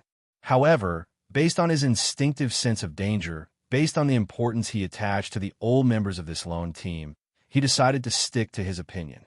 He stared into Xiong Linquan's eyes without backing down and said calmly, "Even if it is just to be safe, you should still take the team and retreat. See if there will be a fighter jet coming. If there isn't, you can come back again." Xiong Linquan was silent, his brows furrowed. Suli used mockery to strengthen the strength of his words. He sneered and said, "It only takes a few minutes, just a rain shower. What are you worried about? Are you worried that I, a person of the Empire, will guess the ugly actions of the Federation and make you lose face?" Time passed minute by minute, second by second, and Xiong Linquan still couldn't make a decision. He was not an indecisive commander on the battlefield, but Su Li's words were too absurd in his opinion. Why would the base launch an attack on his team? Shan Pao's gaze shifted between Xiong Linquan and Su Lu several times. Finally, he couldn't help but pick up his helmet. Through the battlefield infantry system, he said to the observation post outside the building, "Monkey, don't save energy. Increase the filter detection range. Keep an eye on the sky of the 556 sector in the southwest. Pay attention to any abnormalities." Xiong Linquan tacitly agreed with his actions. Shan Pao looked at Su Lu and explained, "It's monkey today on the tree hole." I guessed it was him a long time ago. His tactical actions are still so crude. Su Lu smiled and said, "Only a blind person wouldn't be able to see those two large footprints on the tree bark." The communication system wasn't turned off. A few seconds later, the angry voice of the member of Group 7 in the middle of the tree sounded. "Boss, you can't talk behind people's backs. Monkey didn't open fire just now." Su Lu smiled, but his brows suddenly furrowed. He subconsciously covered his ear with his left hand. When he confirmed that he could communicate in this area, he had activated the equipment in his military backpack. The equipment, which had been severely damaged, finally connected with the spaceship outside the atmosphere. Hearing the hissing noise and the intermittent keywords in his eardrums, Su Li's expression became more and more serious. He looked at Xiong Linquan and said, "We have to retreat. A fighter jet is approaching at high speed. It's faster than what we calculated. It seems that some people are more thirsty than we thought." Everyone in the room looked at him in shock. Sulu added, "It's Sparrowhawk." The Sparrowhawk was one of the Federation's most powerful ground attack methods. The Federation soldiers in the room were all veterans who had climbed out of piles of corpses. Of course, they knew that it was impossible for this kind of fighter jet to land in this kind of terrain, let alone evacuate with so many people. Exaggerated laughter burst out in the dark corner again. Dong Fengyu, who had been silent all this time, raised his arm and wiped his tears with difficulty. He scolded everyone. "You actually believe a member of the Empire's royal family. You are all King crazy." Monkey's shocked shout suddenly came from the treehouse outside the building. "It's really a Sparrowhawk, a gray hawk." The atmosphere in the room suddenly became tense. Dong Fengyu was stunned for a moment before he shouted angrily, "There are so many fighter jets of the Empire in the sky. This is a King air battle. Why are you so nervous?" Xiong Linquan looked back at him coldly and said, "According to the observation pattern of the past 2 days, the air battle in this area has already ended. Those people even dared to blow up the ancient bell. Su said, "Retreat." Xiong Linquan gave the order. "I'm not retreating," Dongfang Yu roared. "I don't believe that anyone will attack me. You bunch of lunatics. Idiots." Su shouted, "What about that time you ***ed with old Bai?" Dongfang Yu was silent. Xiong Linquan picked up a corner of the stretcher. Su waved his hand and signaled Paul to follow behind him. He picked up the other corner of the stretcher. Everyone left the small courtyard at the fastest speed and entered the storm. A few minutes later, a gray Federation sparrowhawk broke through the clouds and arrived. Accompanied by the clear sound of missile launch, the small courtyard turned into a sea of fire.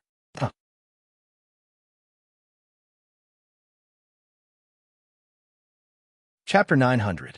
The gray streamlined Federation fighter jet roared through the airspace above the small courtyard, tearing apart countless raindrops. It completed a graceful somersault high in the sky and flew away at a high speed, like a gray hawk tearing through the clouds. Because it was deep in the intersection area of the Southwest Theater of Operations, the Greyhawk fighter jet did not return after it left, and there was no routine confirmation of the results. In fact, all 6 ground-to-ground missiles under the wings had hit the small courtyard. What else was there to confirm? The vegetable leaves that were moistened by the raindrops instantly dried up and then turned into ashes. The small building collapsed and was immediately blown into countless whistling pieces of debris. The red brick wall on the periphery was also shaken by the tremendous force of the explosion to the soft mud ground, as soft as a biscuit that had been soaked in water, confirming the terrifying effect of the previous attack. Within the range of hundreds of square meters, probably even the voles underground were all dead. In the dense mountain forest hundreds of meters behind the small courtyard, everyone was crouching behind the wet green hill, staring at the burning ruins of the small courtyard with their eyes wide open. Feeling the hot airflow that was still hot even though it was so far away, they couldn't help but change their expressions dramatically. They were collectively silent for a long time. Someone broke the suffocating atmosphere at this time and murmured, "Mixed with 2 graphite fiber bundle incendiary bombs. So King ruthless." On the stretcher behind the crowd, Dongfang Yu pressed the soil under the mud with her right hand and barely propped up her body. Her eyes became a little hollow, but she still struggled to curse in a low voice, "Don't believe that Empire man.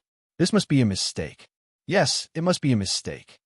Except for Paul and the other captive of the Imperium, who exchanged a mocking smile, none of the soldiers of the Federation who were still in shock paid any attention to Dongfang Yu, nor were they in the mood to argue with him. Facts spoke louder than words, and cold facts spoke louder than any trust. Sula took off the leaf on his face and frowned slightly. He found that the equipment in the military backpack did not respond, which meant that the connection with the spaceship outside the atmosphere was cut off again. Xiong Linquan stared silently at the flames that were still sticking out their tongues ferociously in the heavy rain. He said to Zhu, who was lying beside him, "Check the signal strength. If the continuous duration exceeds the predetermined value, then reconnect with the previous communication channel. Tell the base that we've been attacked by a Federation Greyhawk fighter. Ask them what happened." Pearl looked at him in surprise and found that Xiong Linquan was not speaking out of anger. She subconsciously looked at Su Lu and found that the boss had remained silent. She could not help but rub her head of curly hair in annoyance. Following his instructions, she began to search for a signal channel through the filtering equipment. Xiong Linquan explained to his team members with an expressionless face. At the same time, he explained to Su Lu, "That's our own team. We need to make a final confirmation." "Yes, but..." Zhu took off her earphones. With a hint of grief and indignation, she looked at Xiong Linquan and Su Lu and said, "There is no reply. The frequency of the base has entered a state of silence." The base's communication channel, which should be responsible for receiving or rescuing them, had entered a strange state of silence at this moment. Everyone in the forest and behind the green hills knew what this meant. As if infected by the silence of the communication channel, the people lying on the ground in the rain also fell into a deathly silence. Dongfang Yu also slowly closed her mouth. Sula narrowed his eyes and looked at the movement in the field in the rain. He climbed up on the wet ground and took 3 deep breaths. His brows were tightly knitted together as he muttered, F*CK, you F*King mutter. The former member of Group 7, Monkey, had been in charge of the lookout post in the treehouse. He was the last to leave the small courtyard.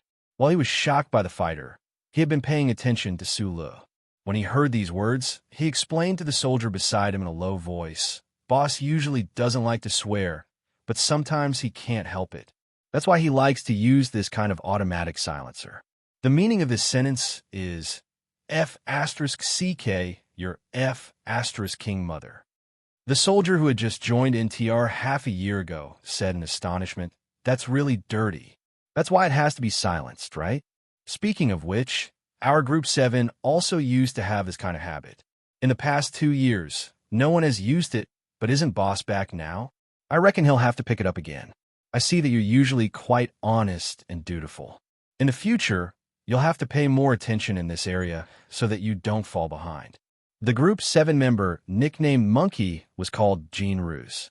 He came from Lin Hai. His parents were both powerful people in the university city. His family had a long history of learning. However, after mixing with Group 7 on the front lines for so many years, he had long become a boorish man with a mouth full of vulgarities. Just like Jean Ruse, the old members of Group 7, like Pearl and Mountain Pow, were angry and sad that the federal military had not only abandoned them, but also wanted to kill them. However, they were not nervous and they were not in despair. Group 7's tradition had always been to allow anger, but not despair.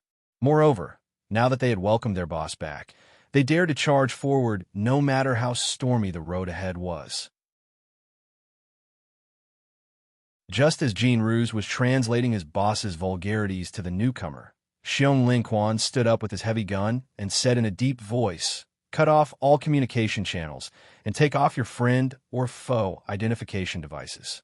Everyone took off the metal buckles on their belts without hesitation and simply destroyed them. Dong Fangyu, who was on the stretcher, was silent for a moment. Then, with trembling hands, she took out the identification device from between the layers of the stretcher and threw it out. A hard military boot ruthlessly crushed the metal plate that represented the identity of a Federation soldier. Xiong Lin Quan slowly retracted his right foot, allowing the rain to hit his expressionless face. He looked at everyone and said in a deep voice, From now on, we will be a true lone army. We won't have a base. We won't have a backline. We will fight alone in a foreign land. Everyone will be our enemy.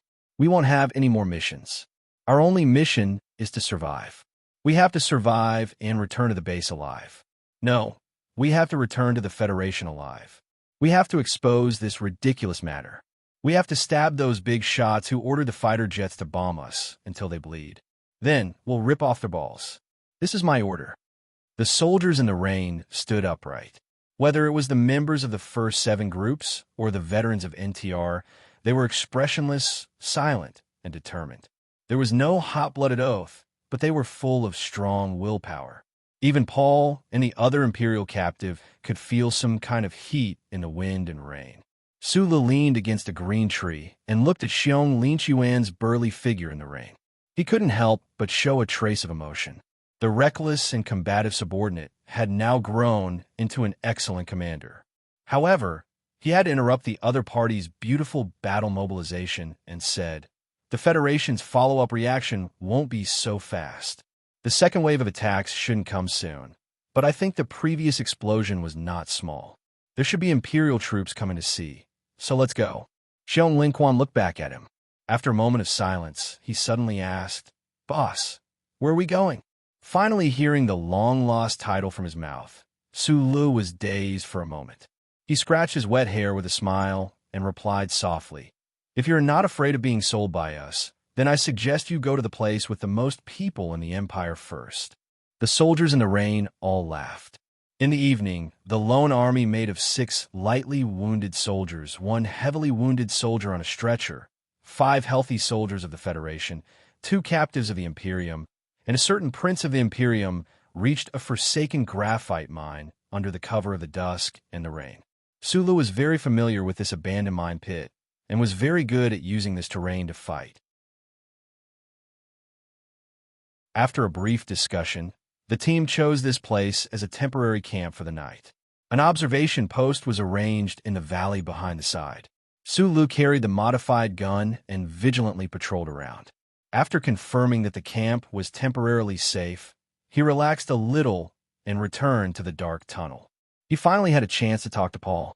The joy of reuniting after a long time and Paul's doubts and shock about his identity did not need to be described too much. Sulu did not tell him the bad news that Aunt Susan was seriously ill. He just smiled and comforted the young man. He would definitely let him leave this terrifying planet alive. Paul was a little weak after being held captive for 2 months. He gradually fell asleep in excitement, nervousness, and confusion. Sulu quietly looked at his still young face, zipped up his sleeping bag, and walked out. It had been raining for a whole day, but the clouds in the sky were still as heavy as lead clouds. Countless electron turbulences were rolling and struggling in those clouds. The bright full moon on the horizon only appeared for a very short time before it was swallowed up in an instant. The mine was plunged into darkness. In the darkness, Xiong Linquan came over, took out a cigarette, and tore it in half. He handed one half to Sulu and stuffed the other half into his mouth. He began to chew it with his saliva. I'm not as addicted to smoking as before. It's probably because I haven't been on the battlefield for a long time. Sulu gently rubbed the tobacco with his fingers and said with a smile, I don't know if Old Bai has succeeded in quitting smoking. His child should be almost 3 years old. I heard it's a girl, Xiong Linquan said. A girl is good. Someone as delicate as him will definitely be popular when they grow up. Sulu paused slightly and suddenly asked, How many people do we have left? Xiong Linquan was silent for a long time before replying, 37. Sulu looked at the occasional cannon fire under the night sky in the distance and said with a frown, Back then, there were 5,460 of us. We had a total of 137 people, and now there's only a few left. I'm talking about the people who are still in the army. Boss, after you ran away, some people chose to retire like Old Bai. Lu Jiao retired 2 years ago, and now he's driving a taxi in the capital. He earns quite a good income, but I heard that he always has abdominal cramps on rainy days, and he can't even hold the steering wheel properly. Do you still remember the wound on his stomach back then? In his letters, he always complained that it was the aftereffects of that injury. I don't understand. There's no joint in the stomach, so how can he get rheumatism? F***CK, Xiong Linquan scolded with a smile and spat out the tobacco in his mouth. Sulu narrowed his eyes and sighed. Retiring from the army is pretty good. At least they're still alive. Xiong Linquan only said that some people had retired from the army, but he was not willing to say how many. He understood what he meant. Many of those people in Group 7 had left the army forever because of this war. He stuffed the tobacco into his mouth and slowly chewed. He felt that it was getting more and more bitter and numb.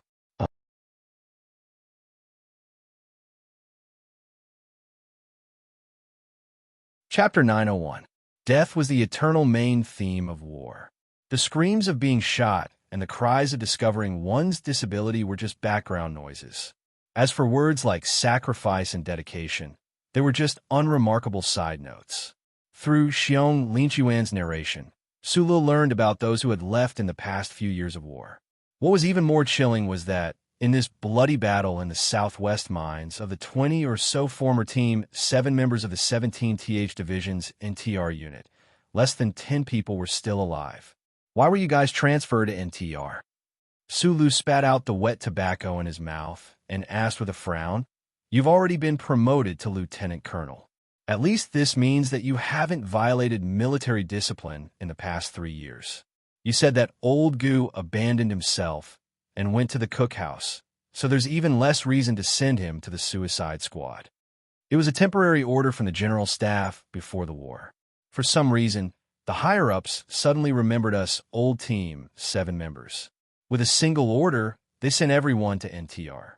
He lay Brahua Xiaoxi to the base to cause trouble once, but it didn't have any effect. We all knew that there was definitely something wrong with this matter. Thinking about the Greyhawk fighter in the rainy sky during the day, Xiong Linchuan's expression was very ugly. He continued in a low voice, but we never would have thought that just this alone wasn't enough. They actually wanted to kill us directly. There must have been a problem somewhere. Sulu narrowed his eyes and looked over at the abandoned mines, at the cranes that were faintly discernible against the background of weak artillery fire.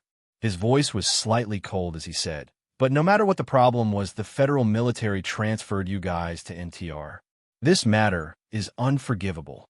If this is the intention of the highest level of the military, then they don't need our forgiveness at all. Because no one could do anything to them, including you, boss. Right now, you're a citizen of the Empire, not a hero of the Federation. You're not the successor personally chosen by the war god, the destined commander of the 17th Division." Xiong Linquan looked at Su Lu in silence for a moment before calmly changing the topic. "As per your request, I pacified that Imperial captive and promised to let him go once he entered the safe zone." After a slight pause, he said self-deprecatingly, "But my Imperial language is terrible, and I don't know if he understands. Besides, I remember who Paul is. You mentioned him twice after you came back from the Empire last time. Maybe he and that Imperial Ant are really good people, but when I think about how that guy might have killed his comrades on the battlefield, I feel very uncomfortable." Xiong Linchuan's sentiments about the upper echelons of the federal military and the changes in the camp ended there. He began to seriously report to Su Lu the intelligence the troops were currently facing and discuss what they should do next. This was a real soldier. No matter what kind of unexpected situation they encountered on the battlefield, even if it was the ugliest, dirtiest, disgusting, and shameless thing, they could accept reality as quickly as possible, get used to it, and then resist it until they finally defeated it. According to the current route, we will be able to reach the outermost edge of the Southwest Theater of Operations in a dozen hours. There is no protection from the lead clouds and high-density electron turbulence. The signal relay stations outside the atmosphere, as well as the military satellites of the Federation, can easily capture our whereabouts and then complete a fatal positioning attack. This is my biggest worry right now." Su Lu frowned and was silent for a moment before saying, "Staying in the Southwest Theater of Operations means that we may encounter troops far stronger than us at any time and anywhere. It is equally dangerous. Let's go out first. If the glory of the Charter sprinkles down, I'll find a way to deal with it." In the minds of the people of the Federation, no one could resist the glory of the Charter, even in the Imperium where the glory was dim and incomplete. But after hearing Su Li's words, Xiong Linquan did not show any emotional reaction of shock. After the storm, the brawny man accepted the return of the boss from the bottom of his heart. Then he naturally returned to the mindset of the past and firmly believed that the boss was omnipotent. A cigarette was lit in the abandoned graphite pit, vaguely emitting a faint red light. Frowning, Xiong Linquan lifted the dark curtain and looked forward. Surprisingly, he did not scold him in a low voice. On the contrary, his left hand that lifted the curtain was somewhat stiff. Sulu glanced into the pit through the gap. In that extremely short instant, when the light of the fire illuminated the walls of the pit, he saw Dongfang Yu on the stretcher. The cigarette in his mouth was slowly burning, and the middle-aged officer's white hair was tangled together, revealing his severely damaged ear. Abandoned, deceived, and hunted down, we of the 7th Division have seen too much of the dark side of the Federation in the past, so we can be a little calmer. But Dongfang Yu is different. He has been following Du Shaoqing ever since he left the military academy, and his whole mind is filled with loyalty. Right now, he should be in a very bad mood. Xiong Linquan lowered the heavy curtain and said to Su Lu in a low voice, "You should still remember that his ear was cut off by Old Bai with a knife. Now that he's disabled, he can't really listen to human speech.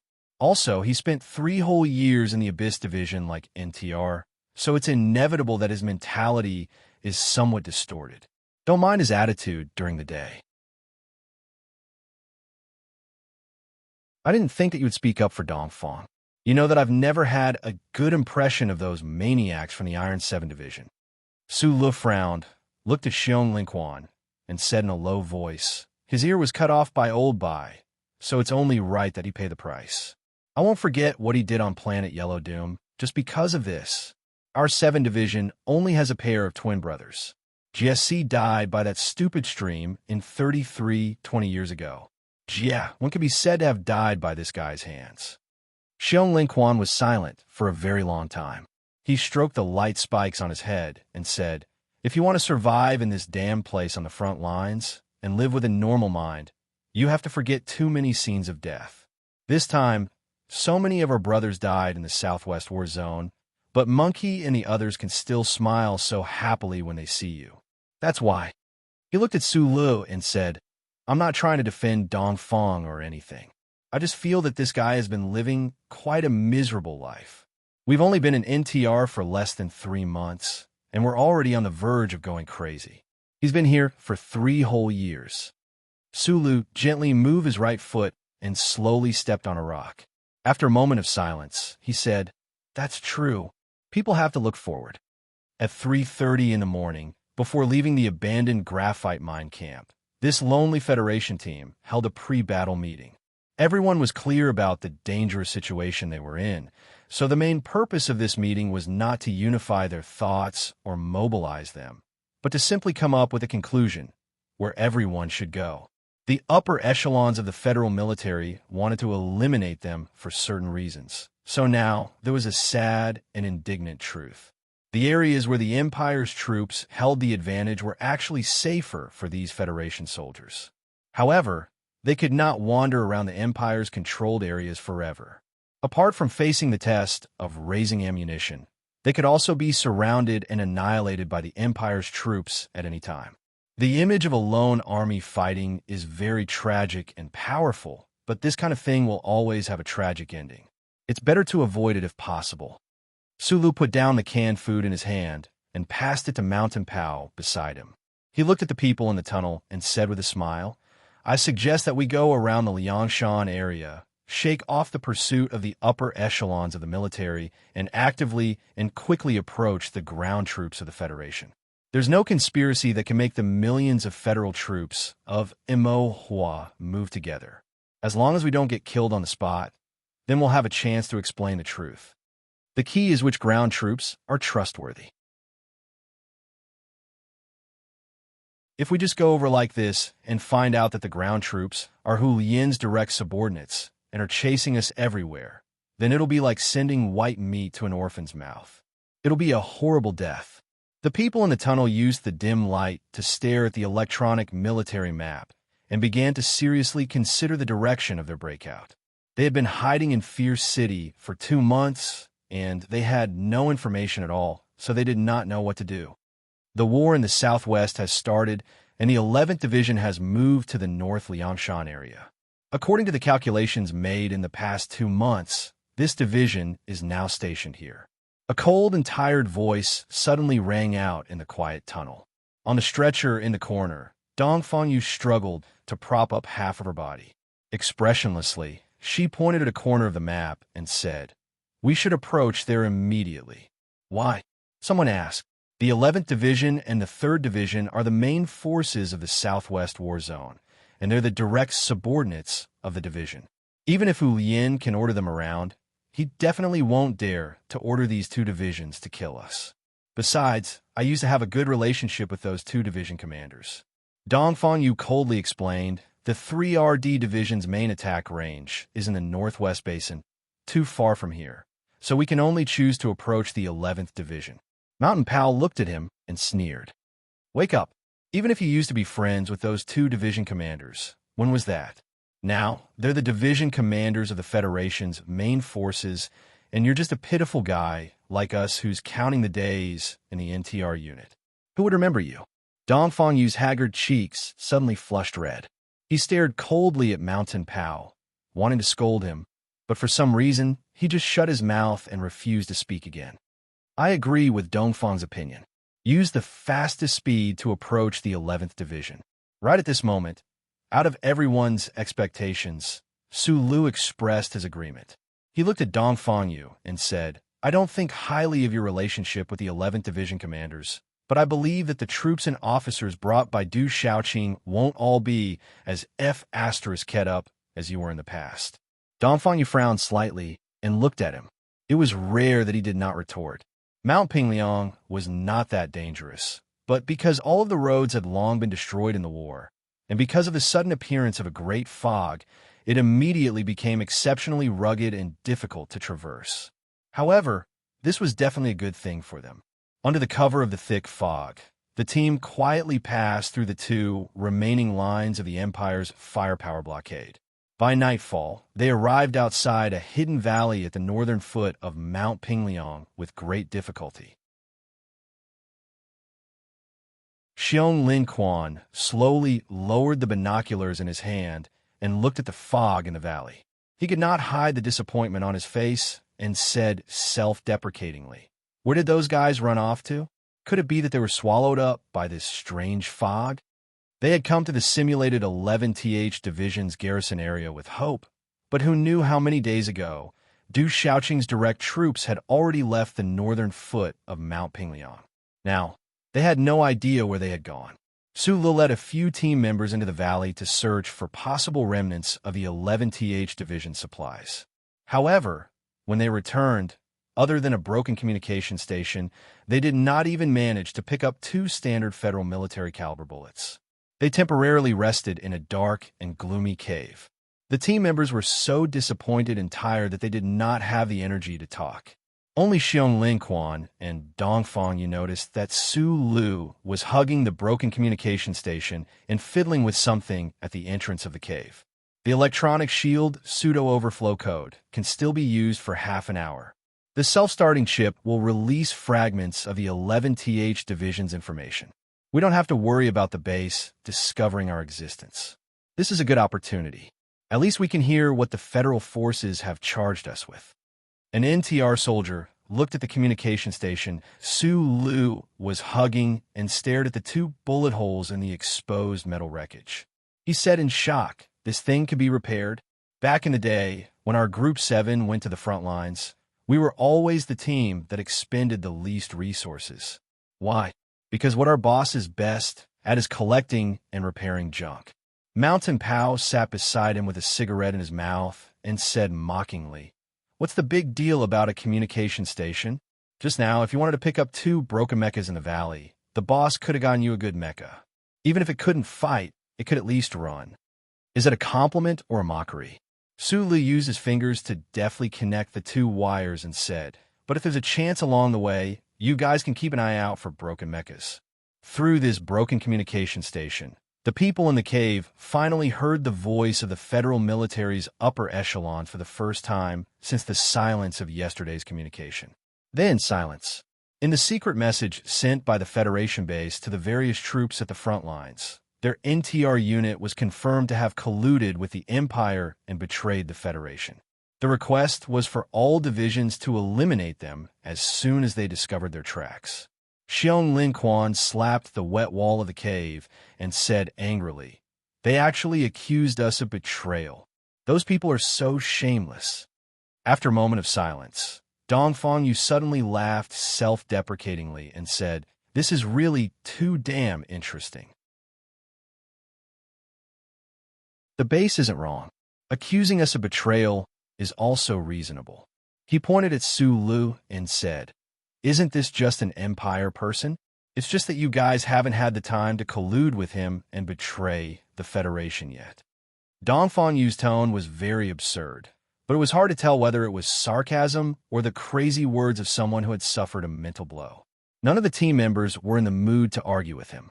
Leaning towards the 11th Division was the most conservative and also the most reasonable choice. Now that this path was cut off, the orders from the base had brought them into an even more fatal situation. Right now, no one knew where to go. The despair at the end of the road was just like the strange fog that filled the air of the Southwest war zone, blocking off all paths ahead. Suddenly, the fog at the northern foot of Mount Pingliang dispersed. Even the thick clouds in the sky seemed to magically open up a gap, letting in clear sunlight. A hail of bullets came from the mountainside. Enemy attack.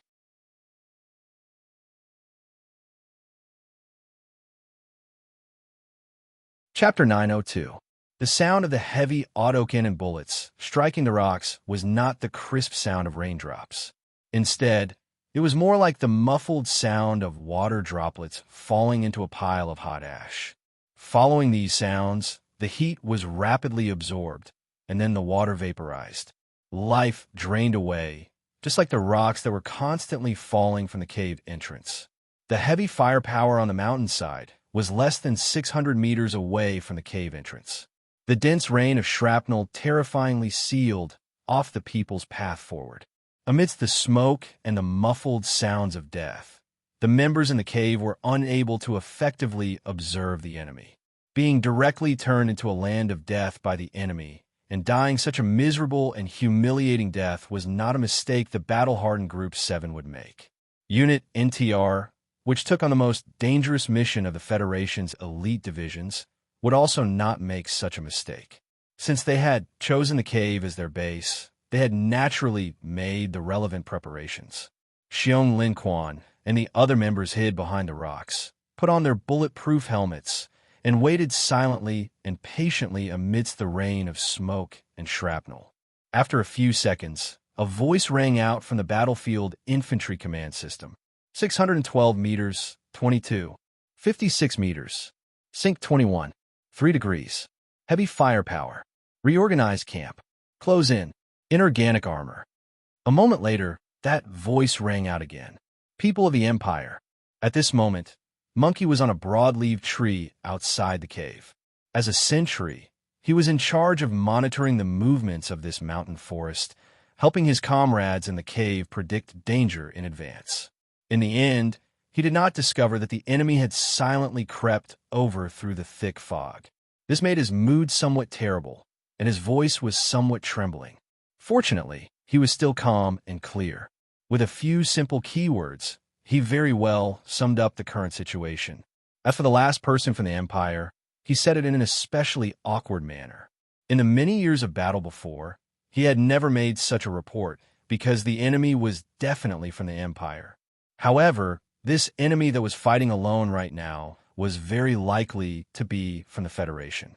After clearly hearing the location of the fatal heavy firepower at the mountainside, the mountain cannon quickly pulled over his military backpack and picked up the infantry narrow-barreled cannon as fast as he could. Without even aiming, he directly fired at the collapsed rocks and dust at the entrance of the cave. Under the suppression of the Empire's heavy cannons, he had no way of peeking out of the hole to launch an accurate bombardment. The precise location given by the monkey was meaningless under such circumstances. Thin and long Lotus-style rapid explosive bullets shot out of the single soldier cannon on his shoulder at high speed, dragging a blazing white tail that was about half a meter long. They instantly penetrated the cave and shot toward the forest. They seemed to have no target, but they could tilt upward at any moment and soar into the sky, disappearing in vain. However, almost at the same time the mountain cannon completed this aimless bombardment, Monkey, who was hiding in the broad-leaved trees, quickly pressed a button on the side of the soldier's helmet. Through the matrix optical aiming system on the transparent light screen, he stared fixedly at the Empire's heavy machine cannon that was continuously wreaking havoc 600 meters away. The slender and long Lotus bomb received the data signal from the forest, and its tail emitted a faint beep. The wings that were about the size of a palm trembled at a high speed and instantly locked onto the target. Dragging a terrifying flame tail, it directly blasted toward a certain spot on the mountainside. With a muffled boom, a violent explosion occurred on the mountainside. The heavy machine cannon immediately misfired, and more than 10 Empire soldiers scattered on the ground, unknown whether they were dead or alive. Xiong Linquan was the first to jump up. He rushed out of the cave entrance and hid behind a hard rock. He picked up the heavy rapid-fire rifle and pulled the trigger at those figures in the forest. The rest of the team members also quickly pounced out, each of them spreading out to choose their shooting positions and began a counterattack. Su Lu and Paul carried Dongfang Yu on a stretcher and quickly followed behind, while that Empire captive followed behind in a sorry state. Everyone's timing was very precise, and their coordination was also very practiced. Whether it was Pearl and the other members of Group 7 or the NTR soldiers, in this seemingly simple process of coming out of the cave to counterattack, they all displayed extremely outstanding military qualities. The Empire troops at the foot of the mountain had already closed in enough distance and began to suppress with even more ferocious firepower. Dozens of gun barrels spewed out bullet fire, and the flying rain of bullets cut the forest leaves into countless desolate fragments. Monkey slipped down the broad-leaved tree like a nimble shadow. Just as his feet touched the ground, the broad-leaved tree behind him was directly cut in two by a burst of violent fire. He couldn't care less about the lingering fear and loudly warned the team members scattered around the forest. There are armored vehicles entering the valley. Be careful of their heavy artillery. Xiong Linquan raised his gun and shot down the nearest Empire soldiers at the foot of the cliff. He ordered through the communication system, "Open the triangular fan to the southwest. Be careful to keep your distance." The team members fought and retreated according to the deployment, but they were still unable to get rid of the Empire troops at the foot of the mountain. Occasionally, there would be muffled groans, and the situation was extremely passive. Xiong Linquan quickly calculated the enemy's military deployment, but he kept feeling that something was wrong. The firepower at the foot of the mountain was too fierce. His brows were tightly knitted, and he warned everyone through the system, the enemy is not a normal battalion. They have the qualifications to call for air support. Monkey, pay attention to the movements in the air. If you miss one more goddamn thing, I'll kill you. Traversing through the southwest theater of war, where fierce battles were taking place, the lone army had long been mentally prepared. Although the weird, thick fog and the high-intensity electronic shield could help them cover their tracks, it also meant that they could encounter the enemy at any time, anywhere, without any mental preparation. However, they didn't think that their luck would be so bad. The first battle they fought on the road of escape was already facing such powerful Empire troops. The appearance of the Empire troops at the northern shore of Liangshan wasn't actually a surprise. Right now, the troops attacking the lone army were the vanguard battalion of a certain Empire elite brigade. This elite brigade was ordered by His Highness to reinforce the southwest war zone with the intention of forcefully attacking the Federation's 2nd Military Region's 11th Armored Division. However, for nearly a month, they could only watch the 11th Armored Division's shadow from afar, unable to approach. They could only watch as the 11th Armored Division moved unhindered above the Empire's broken defensive line, unable to rush over to provide support. There were even 2 occasions when they were almost ambushed and defeated by the enemy. The Federation's 11th Division was Du Shaoqing's direct line of troops. They inherited the fighting style of that famous Federation general, cold, precise, and unconventional. Like a storm, they fought and lured, directly dragging this Empire's entire brigade to the point where it was about to be crippled. Right now, this Empire's entire brigade was on the brink of insanity and collapse. Today, their vanguard battalion had finally found the traces left behind by the 11th Division with great difficulty. They resolutely killed their way into the mountain, disregarding the fact that their forces were small and weak and wanted to fight to the death with the enemy. Who would have thought that the enemy would once again furiously slip away? Under these circumstances, they discovered the Federation's NTR squad in the mountain cave. One could imagine how many bullets the vanguard battalion would use to vent the anger in their hearts.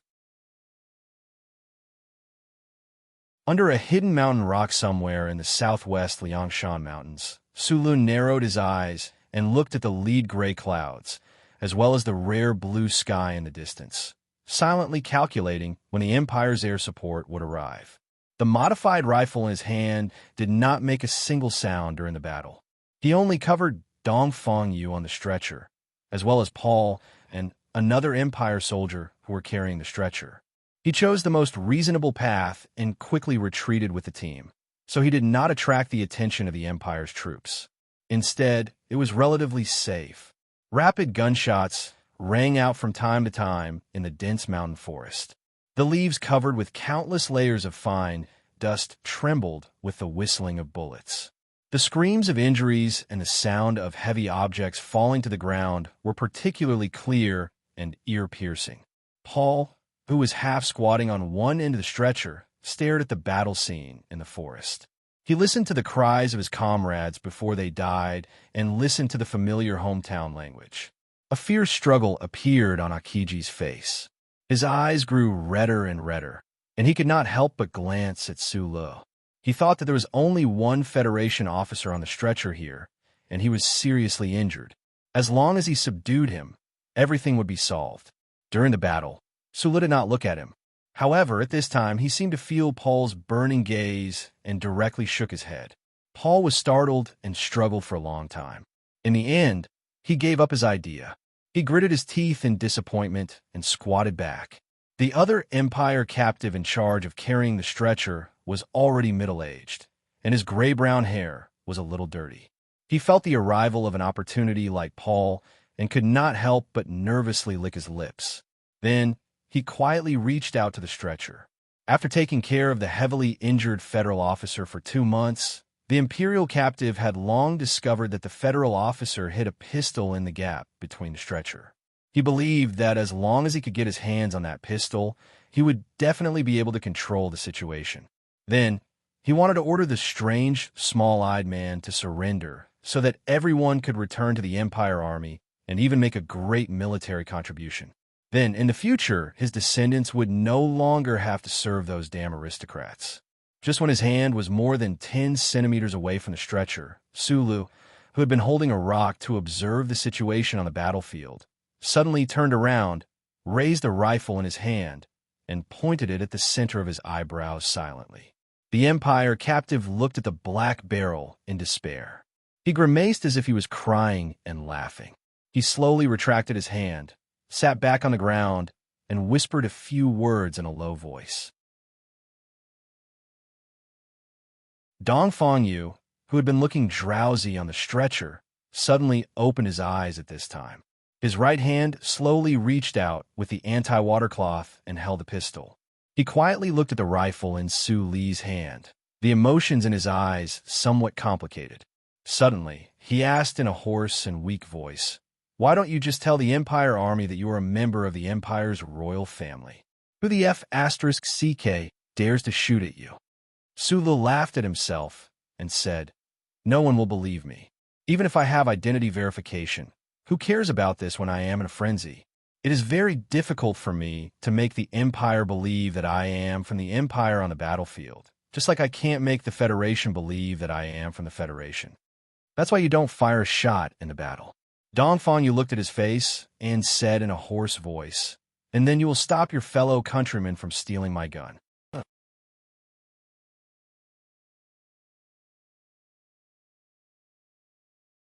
Chapter 903. Hearing this, Sulu did not say anything. He turned back to look at the intense battle in the forest and carefully listened to the feedback from the infantry command system. Then, he frowned slightly and looked up at the sky, feeling the fog droplets condensing again. The leaden clouds above the foothills of Pingliang Mountain were still hanging low, and the blue crack in the distance was slowly closing. With the help of the beautiful afterglow, he could vaguely see a few small black dots. Because the distance was too far, even with his astonishingly sharp eyes, he still could not see what those black dots were. But he could guess. Behind the rocks, there was a rustling sound as Monkey rushed down, crushing the weeds along the way. He crouched beside him and panted heavily. "Boss, monitor the strange fluctuations in the atmosphere. It's possible that the Empire has sent fighter jets over." Sulu narrowed his eyes at the small black dots flying close to the clouds in the distance.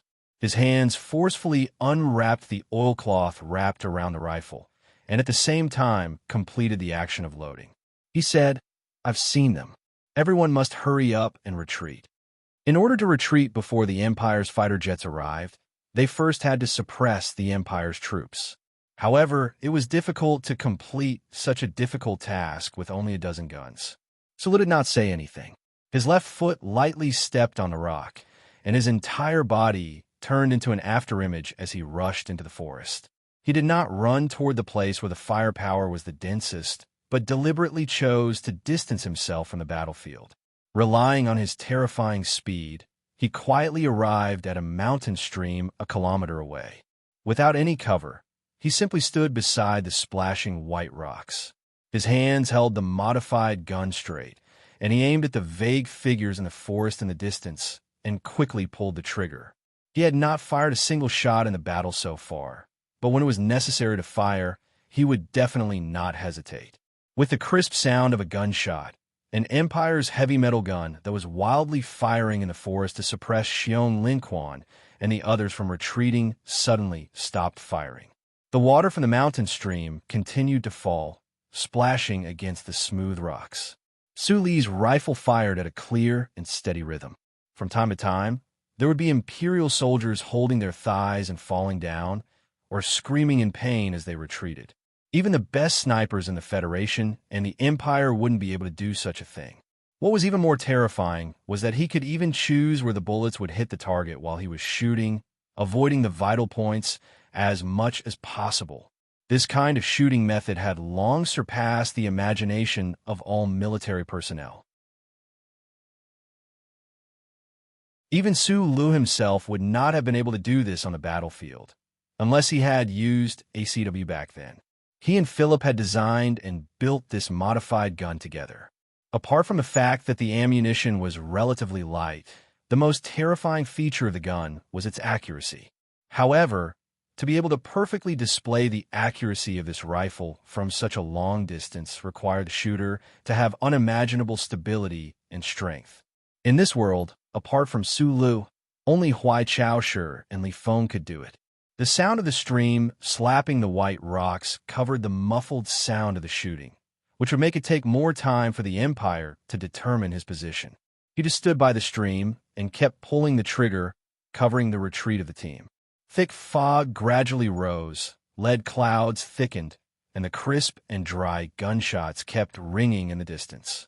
Taking advantage of this rare and precious opportunity, Xiong Linquan ordered all the team members to quickly gather and then retreat to the southwest of Ping Liang Mountain. "My brother hasn't come back yet. He's trying to save you. How can you leave him behind?" Paul stared angrily into Xiong Linquan's eyes and shouted in choppy Federation language. At this dangerous moment, Xiong Linquan did not have time to talk nonsense with him. He signaled with his eyes for Mountain Pao to carry the stretcher. He grabbed Paul's belt with his right hand and quickly ran to the back of the forest with him. He said in a deep voice, "You don't know your brother. He is the most powerful warrior. He is safer when he is alone, and he knows how to find us." Group 7 often repeated this process, whether it was on the dangerous battlefield or in the Federation city. They had their own secret trace system, so when Su Lu jumped down the cliff like a ghost half an hour later and returned to the team, few people were surprised except for Paul. Mountain Pao stuffed the blood-stained pocket watch into his arms and walked to his side with a forced smile. "Boss, how was the result? How many did you snipe this time?" Su Lu smiled and shook his head, not answering. Mountain Pao was stunned and then slapped his head heavily. He remembered that the boss was from the Empire. He must be in a very heavy mood to shoot his compatriots at this time. He had really asked a very bad question. In addition to regret, Mountain Pao also felt some regret that he could no longer find the feeling of the past. Every time they returned from shooting, the new members of Group 7 always liked to surround Su Lu and help him count how many bullets he had fired today, so how many enemies had fallen. At that time, calculating the boss's record was so simple. The fog shrouded the mountains again. This lone army walked silently in the difficult Pingliang mountain range. Perhaps it was because of exhaustion, but no one spoke again. In the previous battle, especially in the last round of heavy artillery attack by the Empire's Vanguard Battalion, 2 members had died, as well as the Empire's captive. No one in the team expressed condolences or sadness for their companions who had left, not because they did not care about life and death, but because they had seen too much in the war. They were not indifferent and numb, but numb to life and death. Su Lu understood how sad it was to be indifferent to life and death, so he was more and more certain that everyone should live and not die, at least not for any reason other than time. Looking back at the fog in the distance, he narrowed his eyes, thinking that he really should have let that Empire man leave at that time. The setting sun unwillingly penetrated the dark gray clouds, sprinkling a few pitiful rays of twilight on Pingliang Mountain. He retracted his gaze and quickened his pace to catch up with the team. After climbing through Pingliang Mountain and returning to the southern foot of the mountain, the team members were somewhat hesitant when deciding the next direction of the team, but they all agreed that they should leave immediately. They couldn't get close to the 11th Division, and this fog was too strange. No one knew when it would suddenly disappear like before. It was too dangerous to continue moving in and out of the southwest war zone like this. This small army couldn't afford to lose any more men in battle. Go to Camp 1. Old Gu is still there. It's too dangerous on the way. Sula narrowed his eyes at the steep snowy peak in front of him. He thought about how he still could not contact the spaceship and said softly, "We'll climb directly."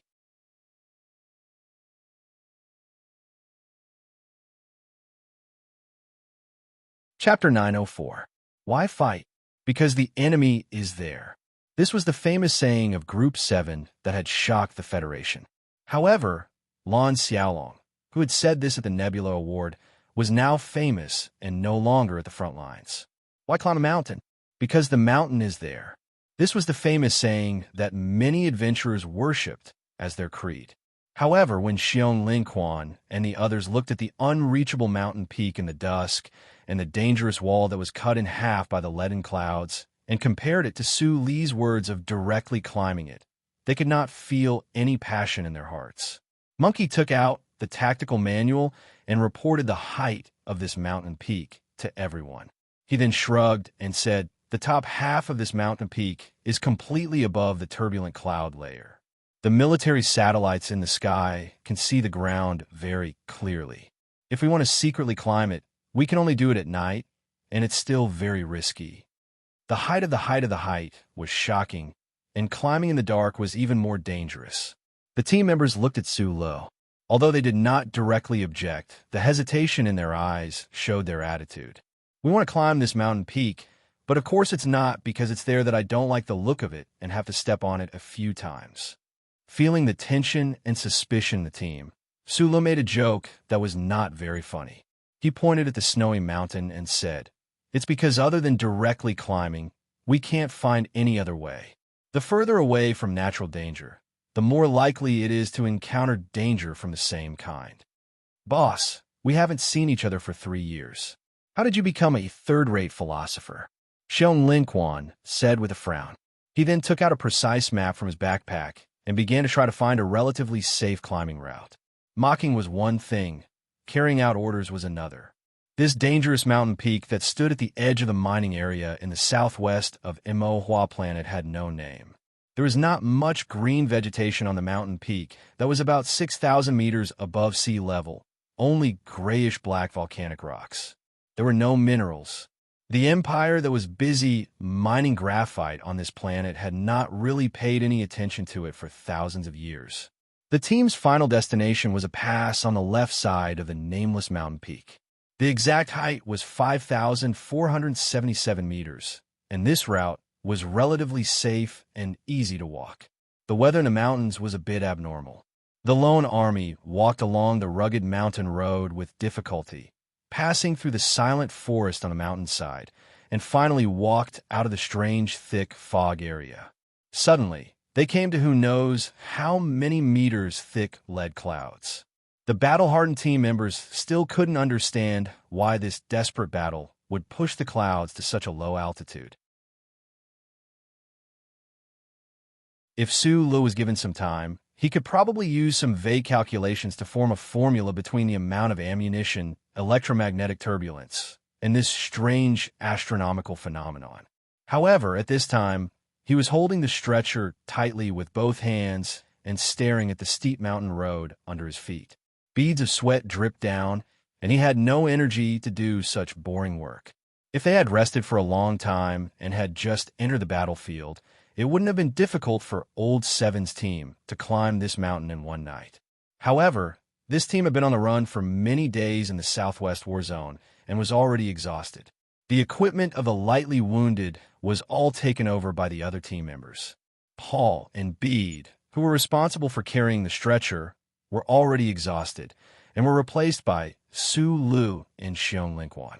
As the two most physically strong people in the team, they also carried 5 or 6 heavy guns on their shoulders. They looked like two greedy hedgehogs preparing for winter, with too many fruits on their bodies. The team members walked in silence within a distance of less than 20 meters. No one spoke, no one talked, and no one laughed, conserving all of their physical strength. No one flattered or tried to take the guns on Su Lu and Xiong Linquan's shoulders, because this was a battle. Everyone needed to do something to maintain efficiency. The mountain road gradually became steeper and steeper, and it couldn't even be called a road at all. The team just picked the gaps between the gray-black volcanic rocks to move forward. The temperature in the surrounding environment was getting lower and lower, and the increasingly heavy breathing formed a thick white fog in front of the team members' lips. After passing through about 7 kilometers of volcanic debris scattered area, the team stopped to replenish some nutrition and water, and at the same time to recover their physical strength. Su Lu took 2 sips of water and then handed it back to Xiong Linquan beside him. Through the close-range, pathfinding light above his head, he looked at the thinner and thinner fog and asked, "How long until we get out of the clouds?" "Soon." Xiong Linquan wiped the cold sweat on his forehead and took out a heated military blanket from his backpack to cover the stretcher behind him. He said, "The problem is that according to the height table on the map, the road above is much steeper than it is now. It is very likely that there will be snow at the top. Now we can still carry the stretcher, but we definitely can't do it later." "Carry it." Su Lu licked his dry lips and said without hesitation, "We too will change, and then you pay more attention to the warmth of the team members, especially the wounded. There must be no problems." Xiong Linquan nodded and did not raise any doubts. Although carrying a seriously wounded person on his back and climbing the dangerous mountain peak would certainly bear a certain degree of risk, he was very used to doing things according to the orders of the boss, and he was proud of this trust. On the stretcher behind the two of them, Dongfang Yu struggled to raise his right arm and tugged at the military blanket that was gradually heating up. Listening to the conversation, he seemed to want to say something, but in the end, he did not say anything. All he did was to seriously chew on the nutrition cream paste. After leaving the grayish-black volcanic rock area, they could no longer find a ready-made passage. Monkey, who was good at climbing, explored the steep cliffs, using the fluorescent stick tied to his hip to mark the direction. The rest of the team members carefully followed behind him, always paying attention to not step on empty air and fall into the endless dark night beside the cliff. The stretcher with all the hydraulic equipment removed was left at the bottom of the cliff.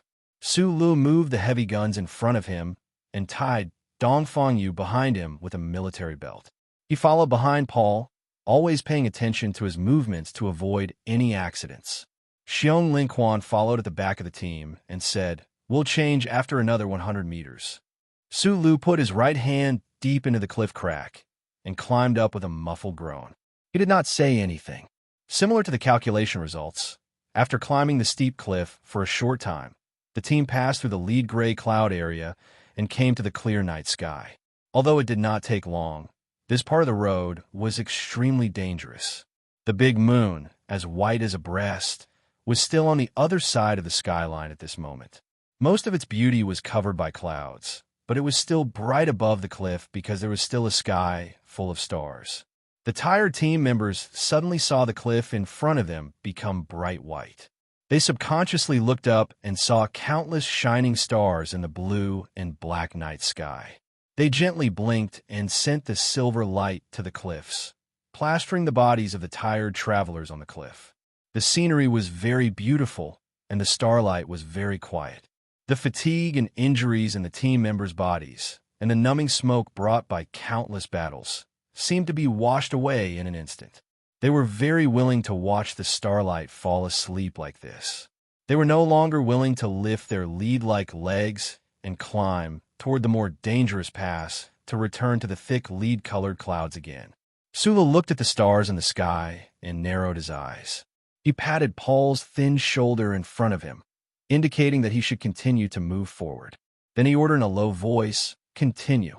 The cliff here gradually slowed down.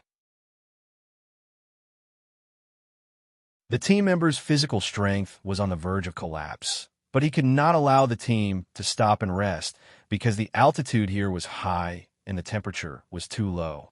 Once they stopped, it would be easy to have problems. What was more dangerous was that when the starlight illuminated their path, it would be easier for the military satellites outside the atmosphere to find them. "Let's change."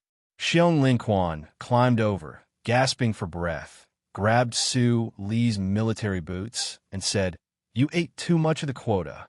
You have to give me some." Sula looked back at him and smiled. His neat teeth looked particularly white under the starlight. He said, "When I'm gasping for breath like you, you can change." Dongfang Yu, who was tied to his back, was the most relaxed person in this climb, but the low temperature and turbulence between the peaks still made him extremely uncomfortable. However, he did not want to affect the progress of the team, so he remained silent all the way.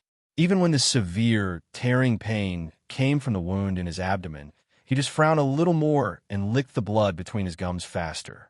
He refused to let out a groan. However, at this time, when he heard Su Li's words, he finally could not help but speak. He used the only hand that could move to tighten the blanket on his body and said mockingly, "He likes to show off. Big Bear, let him continue." Su Lu ignored him and followed Paul's footsteps and began to walk again with difficulty. The heavy guns on his chest were like pendulums under an old clock, rippling back and forth, appearing to be particularly rhythmic. After several hours of difficult climbing, this lonely team, which was regarded as an enemy by all humans, finally succeeded in climbing the rarely visited Nameless Peak Pass. The pass was more than 5,000 meters above sea level, and the oxygen density was extremely low, but it still ushered in a burst of soft cheers that could not be suppressed. The extremely tired team members, with wild smiles on their faces, struggled to walk to the bottom of the suspended cliff. They did not care about the ice and snow between the gravel, and just lay down on their backs. With the cover of the cliff, there should be no need to worry about being discovered by military satellites in the sky, so Xiong Lin Quan did not stop the team members from collapsing like a carnival. He took a deep breath, drove away the tiredness in his chest and abdomen, and began to distribute medicine to the team members. Su Lu piled Dongfang Yu and the heavy guns in the corner under the cliff and took the energy bar handed over by Xiong Lin Quan. From the label, he found that it was actually the provisions of the Imperial Army. Only then did he remember that they had been on the run for 2 months in the Southwest Theater of Operations, and the original provisions must have been long gone. After chewing 2 mouthfuls of the energy bar, he walked to Paul and whispered a few words, then picked up his military backpack and walked out of the suspended cliff. Xiong Lin Quan, who was changing the medical tape on Monkey's back, looked at his back in confusion. He did not understand what he was going to do. At this time, staying under the bright starlight for 1 more second may bring more danger to this team. You're tuning in to the Warrior Lore YouTube channel. Don't forget to subscribe and join us on this journey to catch the most captivating stories.